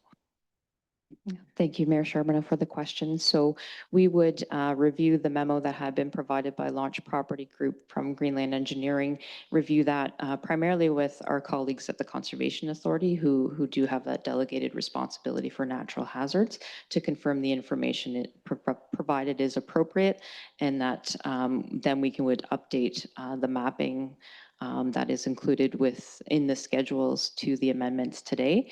It is a lengthy exercise for our GIS team to update those schedules. So we would be looking to, once, if we are satisfied with that change, to incorporate that in the schedules and bring it back before this council. And how long do you suppose that would take? Would a 1-month deferral be sufficient? In my opinion, yes, that would be sufficient. Okay, just for clarity, further comments and from the members, I'll get Councillor Mayette and then Grace.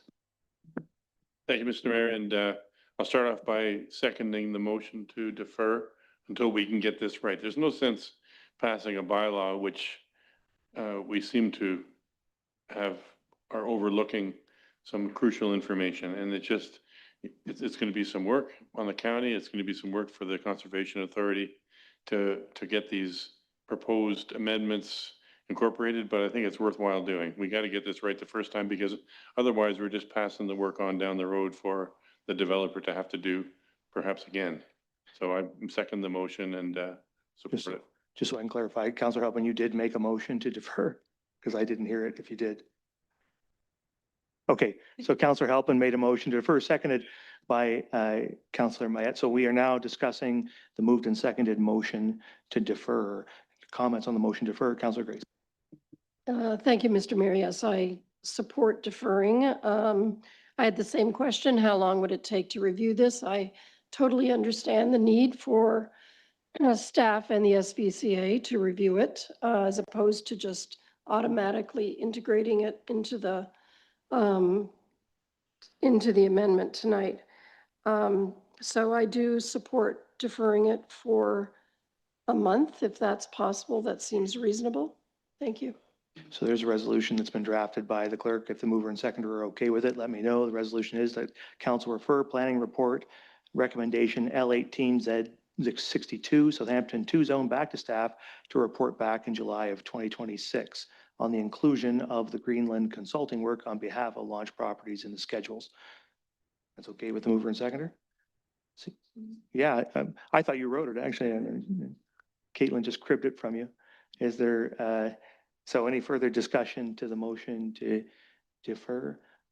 I would just say, and just to clarify, and I support this, the Conservation Authority doesn't have the delegated authority to decide. The Conservation Authority has the ability to review this and recommend. And in my opinion, it should just be included. So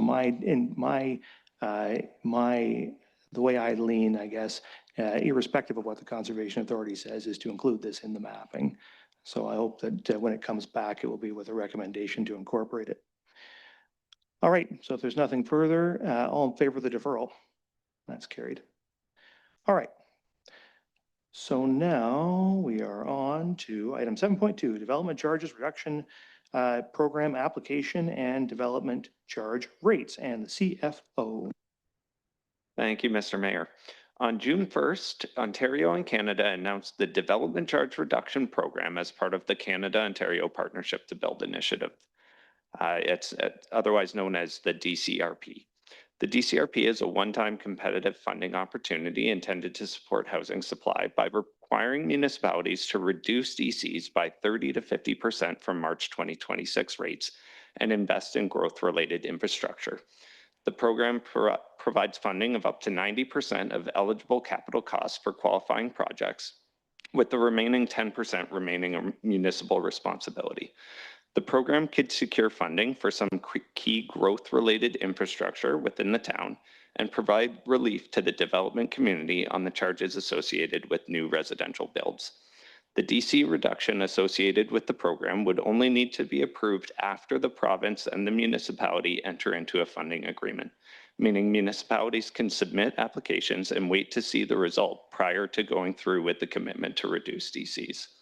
If a transfer payment agreement was signed, the reduction would need to be in effect for a minimum of 3 years and would be retroactive to March 31st, 2026. Town staff have been focused on understanding the program through many conversations within the industry, including AMO and Hempson. And the understanding of the program has been evolving. In a session with the ministry last week, 2 key details were solidified through that session. The first, that the 10% municipal contribution to the growth-related projects receiving funding could not be paid for through DC reserves. And so there's a potential of that 10% needing to come from property tax or user fees. But that will be determined when we have, or if we have, a transfer payment agreement from the province. The second key detail is that the DCRP is intended to replace DC funding with grant funding, and that the ministry will be considering the foregone revenue from the DC rate reductions when making its funding decisions. Specifically, the ministry may limit the amount of grant funding provided to a municipality to the estimated foregone DC revenue it includes in its application.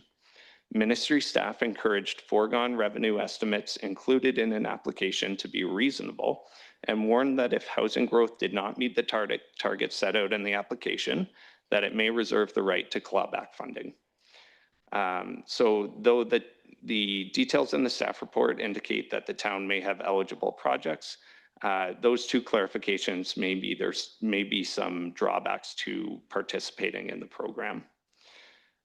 Staff do intend to continue to work on the application and the related estimates. There are 5 projects that the town intends to include in its application. The one change being that the sewage pumping station number 1 and 3 and the related work may replace the library project due to engineered services such as roads, water, and sewer being higher priority. Ultimately, the application could mean upwards of $15 to $25 million in funding. The foregone revenue calculation of roughly $8.5 million in the report is based on the growth included in the town's DC background study, but it is just an estimate. Due to a number of factors, including the province's recent changes to the timing of DC collections, DC rates are typically frozen far prior to the actual collection of those charges and well in advance of the actual construction and occupancy. So the 3-year reduction of rates may lead to rates being reduced on builds that occur for several years beyond the 3-year period, which would increase the amount of foregone revenue related to the DC reduction. And ultimately, the timing of development is difficult to predict, and there's no limit to the amount of exposure the town would be taking if it entered into a funding agreement. All that being said, the recommendation is to apply to the program with a commitment to a 50% reduction in DC rates. If the town is successful with its application, it's hoped that a transfer payment agreement would be ready for council's consideration by the August 10th council meeting in advance of the deadline for the DC reduction to take place. Due to the town's existing DC bylaw expiring prior to the August 10th council meeting, it's advised that council approve a new DC bylaw at the upcoming July 6th council meeting. At the May 11th public meeting on DCs, council chose option 1 for setting new DC rates, providing direction to implement the full rates supported by the town's draft background study. And it's recommended that those full rates be implemented on July 6th. The town could then reduce rates at its discretion once it has received a response from the province on its DCRP application. Happy to take any questions, and we also have Christopher Billette from Hempson on the line as well to answer questions. Thank you. So there is a resolution that council approve the town's application to the development charge reduction program, and that council approve the development charge rates to be included in the upcoming development charges bylaw. Is there a mover and seconder? Vice Deputy Mayor, Councilor Grace. Discussion. Vice Deputy Mayor, and then Councillor Grace. and then Thank you, Mr. Mayor. I just wanted to commend Daniel for the report, and I think anything we can do to increase our housing supply is a good thing, and if it means reducing development charges, then that's what we'll do. And I hope that, I think you're talking about 17,028,825 in potential, I think it was maximum eligibility is what I read. And I think we need to get that application submitted and let's go after the full 17 million. And Daniel, I'm sure we'll get the full 17 million. So anyways, I just wanted to thank Daniel and staff for the report. I think it was really easy to read, easy to follow, easy to understand. And just wanted to thank you for a good report. Councillor Grace, then Davinsky. Thanks. Thank you, Mr. Mayor. Daniel, great report. Again, so much work on this. Keeping up to date with all these changes that are coming through. I do have a question on something you just said, just because I may have missed it in the report, but you just mentioned about the fact that if I'm understanding this correctly, we pass the DC reduced charges, we get accepted into the program. A builder or developer could apply. The DC reduced charges would apply to them, to their proposed project. And then they may delay that build so that our window of exposure is extended. And that would then extend, there's no limit to the amount of exposure we might have. Is that correct? And if it is, or is that a clumsy way of doing it? But my question is, ultimately, can we limit the amount of time that they delay their build to protect us from that situation? There's two separate concepts there. When I spoke of there being no limit to our exposure, it simply meant that if development accelerates and we have a high volume of building, then the amount of foregone revenue that we'll have foregone due to lower DCs, there's no limit on that. It's estimated in the report at 8.5 million, but it could be 15 million or 20 million if building activity is really high. And I'll turn it over to Chris from Hempson just to speak on when DC rates are frozen and how that might impact things. Yeah, certainly. So the other component of it is in terms of the rate freeze itself. So the Development Charges Act requires that development charges are determined at the time of application. So really, whether it be building permit or kind of subdivision agreement or any other application. However, what happens is while the rate is frozen and the calculation is done at that time, the actual development charge isn't due until the time of occupancy. So that could potentially be, a year, 2, 3 years later after that development charge is calculated. So what that means is, say the town is eligible for the program, development charges are reduced for a 3-year period. If applications come in year 3, they would be frozen at that lower rate, and those development charges wouldn't be due until year 4 or 5, which would mean that it's a relatively lower DC revenue for the town, and to the treasurer's point, a higher DC revenue loss for the town. Nonetheless, that is the way the program is designed. And our understanding from the province is that is the intention of how it should work. Okay, Councillor Davinsky, and then Mayette. Thank you, Mr. Mayor, and through you, just a couple of questions. I read in the report somewhere that there was a June 19th deadline. Now, that's Friday. Can we meet that June 19th deadline if we decide to go with this? Are we all set? Yes, we are currently working on the application and intend to have the application in by June 19th at 10 a.m. Pending council approval tonight.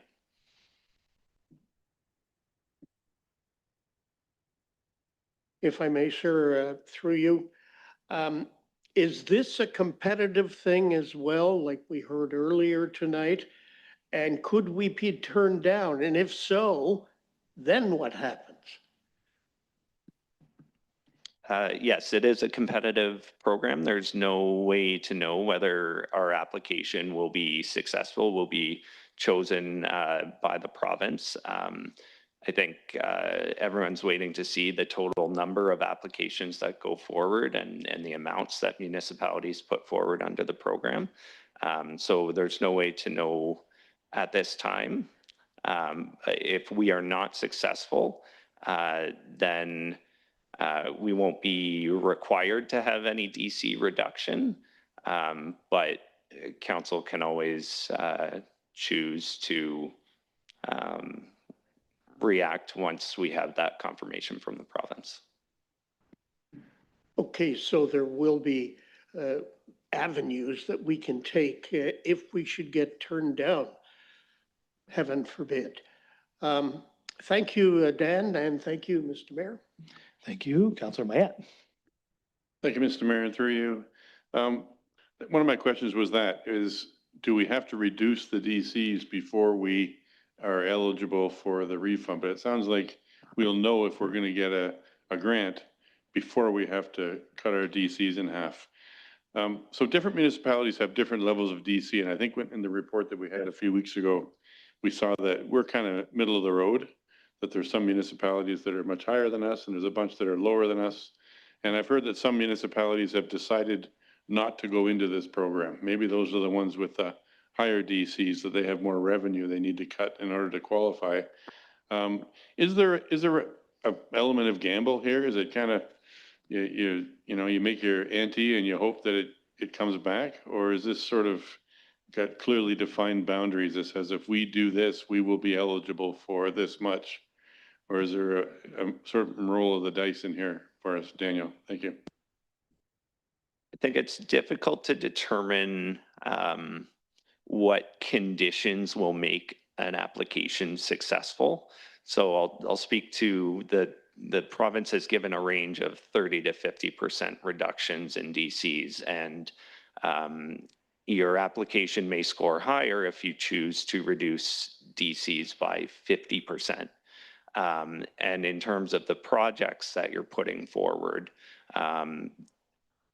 there's scoring for projects that unlock or enable a lot of housing. But all of the criteria that the province are using is not necessarily known. But I think you can rely on that. There's no requirement to reduce DCs if you are not successful. But council may have potentially a difficult decision when faced with the transfer payment agreement, because there may be less funding being offered than we apply for, and we would still be committed to that 50% DC reduction that we put in the application in order to receive that funding. And that's where you're trying to maximize the funding that you get for foregone DC revenue. But there's no way to exactly calculate what that number will be. And it is our intent to make the application with a recommendation for a 50% cut to the maximum. That's the recommendation. Thank you. Further comments or questions? Councillor Stack? Sorry, but just for clarity, even if we're successful in the grant, the decision, the final funding or transfer payment agreement would come back to council for discussion, at which point we would understand exactly what, or have a better appreciation for the potential costs. The treasurer? There may not be a better appreciation for the cost, because again, that would rely on the timing of development and how active builders are with developments over that 3-year commitment period. But there would be the amount of funding from the province will be known, and the conditions of that funding will be known in terms of just more of the project details. Okay, further comments? Councillor Mayette? Yes, thank you once again, Mr. Mayor, through you. So obviously the intent here for the province is to encourage developers or encourage housing to be more affordable by reducing the development charges portion. What guarantee is there that a developer will pass on that savings of 50% or of DCs onto the buyer, that they don't just incorporate that into the price? How does the province sort of manage that expectation? The treasurer? I don't think there's any guarantee of that, but I may look to Chris if he has any comment on that. Certainly through the mayor in terms of the guidelines and what we understand of the application or the grant application, there isn't any stipulations in there in order to guarantee that developers would price out homes relative to whatever DC reduction has been approved and signed off by the town. So in terms of the application itself, there isn't any indication of following that as a performance measure. One measure they are following, or they're presumably in the guidelines that they will follow, is how many units are actually generated over the next 3-year period and onwards, as part of their kind of tracking and in keeping in line with the requirements of the transfer payment agreement. From an economic perspective, it's difficult to say, once again, whether the industry or whether the market will pass on those costs onto buyers. Development charges are one part of the puzzle in terms of housing affordability, market demand, and conditions on the ground. The overall macroeconomic conditions are also drivers of those potential house prices. So it's difficult to say whether this program alone will have an effect on the affordability perspective at this time. But 3 years onward, and usually these are kind of backwards looking things, it'll be something to evaluate whether the program was effective or not over the long term. I think one thing we do know from experience in the town of Saugeen Shores is that reduced DCs allow certain housing projects to pencil out. Like, it makes it possible for developers to build. It can be the difference in terms of going to a bank and getting the financing a builder needs to build and not getting that financing. And so it may be less a question of affordability and more a question of encouraging housing development in the first place. The town of Saugeen Shores has contributed over $3 million to this in the last, 2 years, and we've seen several hundred apartment units built. And I know that those DC reductions help to make the financing possible on the developer side for those units. So I think that I think to me, that's what you get. And I think too, our only hope would be, I think would be our great hope, that if we were to approve this, that we would see an acceleration in development. That would demonstrate that it worked. So yes, maybe there would be a reduction in the income that we brought in. But if we see an acceleration, like what we badly need is an acceleration in housing unit construction, in particular for higher density, more attainable forms of housing. And when you layer this on top of the other things we have, I think that becomes a real possibility with this. So I think, so yeah, like, is it a risk that we see an acceleration? Yes, but that's also the desired outcome. So we shouldn't be too down about that. Further comments? Did you have a comment, Councillor DeHane? Thanks, and through you, Mayor. Just to give some insight to Councillor Mayette, speaking from experience, some builders, like if you have the lot already and you go to get a private builder to build a detached house, you pay the DC right to the town, not the builder. So lower DCs, because some people are just cutting a check for that, would help individual people as well. So yeah, that's all. Thanks. Thank you. Any further comments? Yeah, I think what we demonstrate by putting this application in at a 50% reduction is that we're not going to let any opportunity go by to get more housing built and make housing more affordable in the town.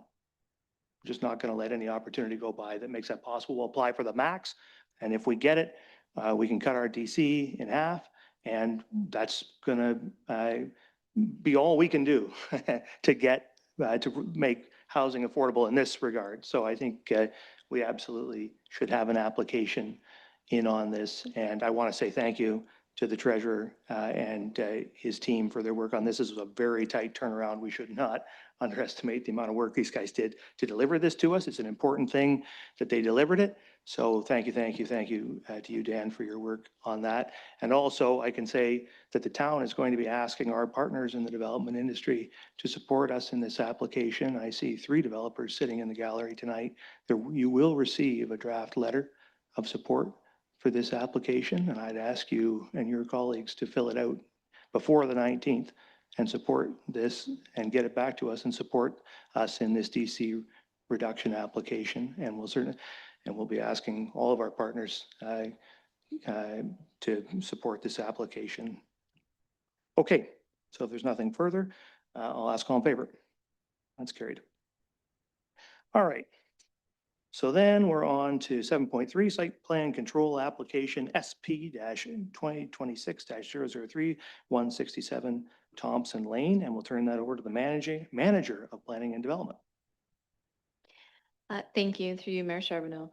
5031910 Ontario Limited is proposing the construction of a new 3-story mixed-use commercial residential building at 167 Thompson Lane in Southampton.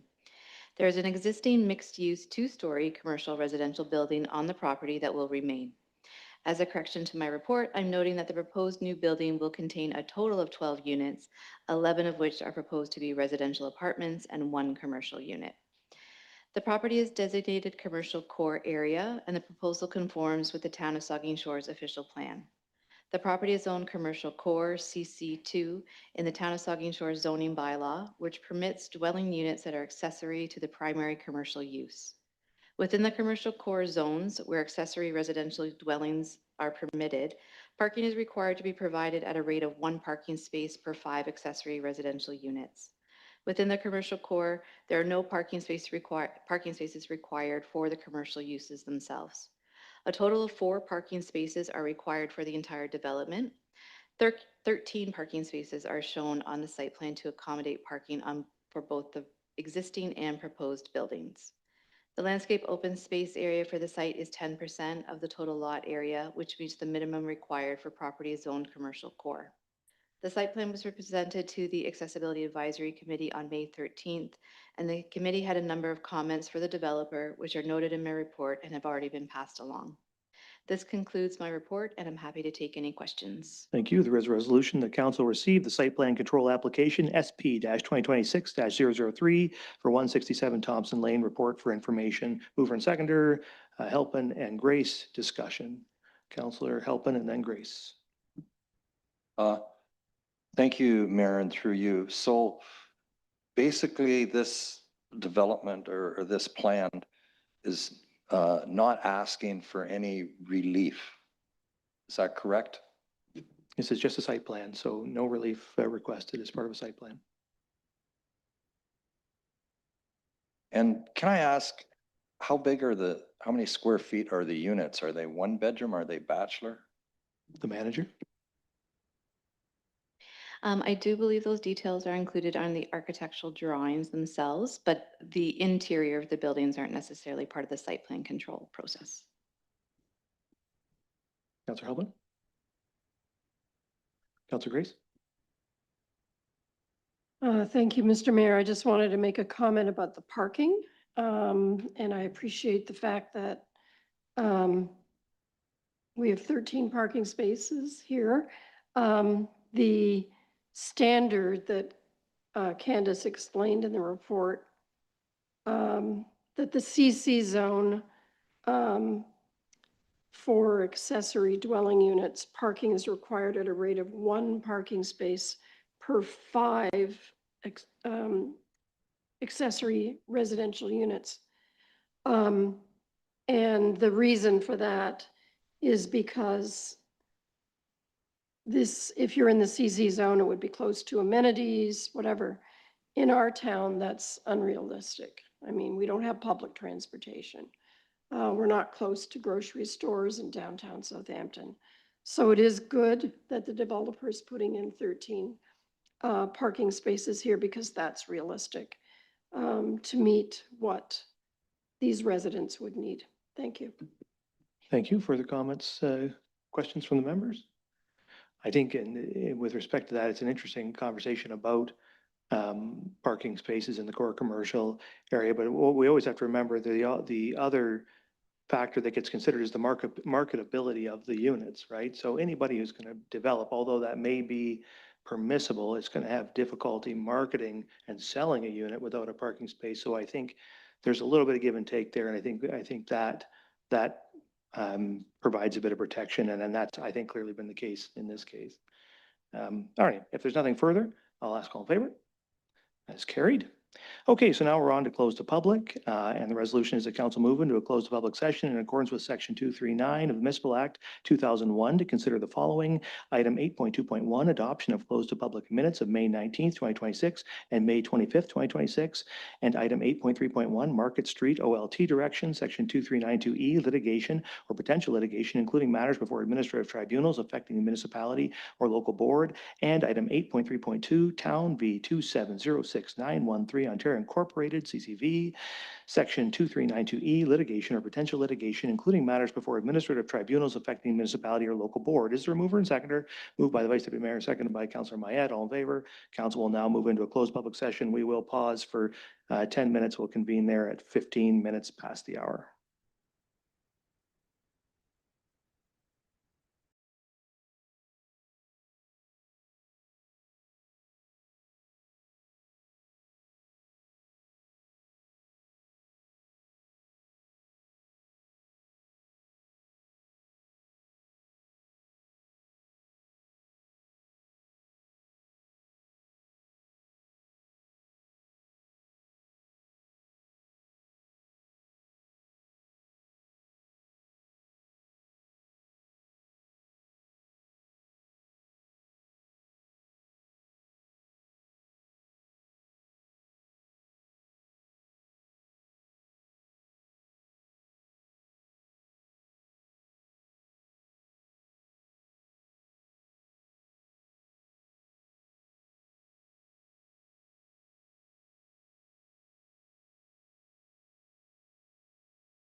Okay, I have a resolution. The council arise from the close of public session and resume the regular council meeting as a mover and seconder.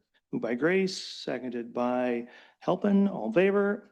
That's carried. And I have a resolution, or I will report that council, during the closed public session, council approved closed public minutes of May 19, 2026, and May 20th, May 26th, 2026. Council discussed matters relative to the Market Street OLT direction and provided direction to staff. Council discussed matters relative to the town versus 2706913 Ontario Incorporated CCV and provided direction to staff. All right, so now we will move on to, sorry, on my agenda here. All right, bylaws. So we're on to bylaws now, and there's 3 bylaws there. Oh, thank you very much.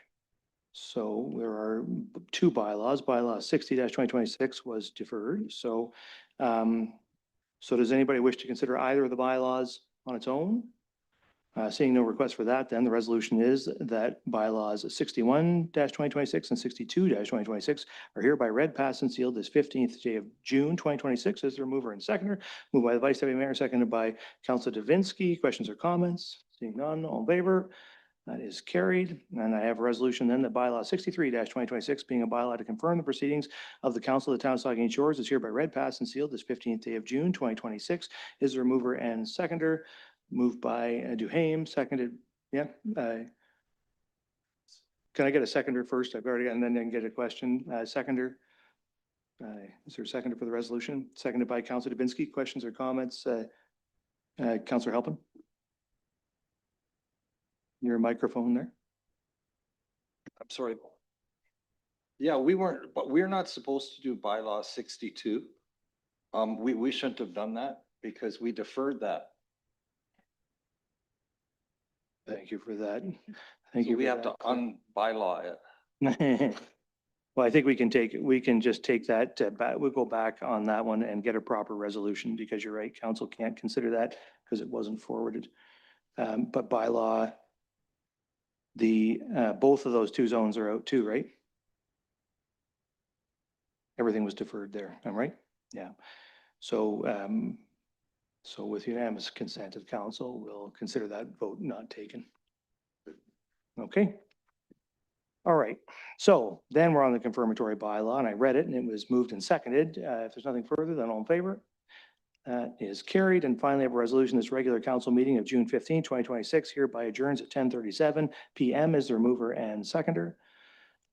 Moved by Grace, seconded by Mayette. All in favor? That is carried. Council stands adjourned. Have a good evening, everybody.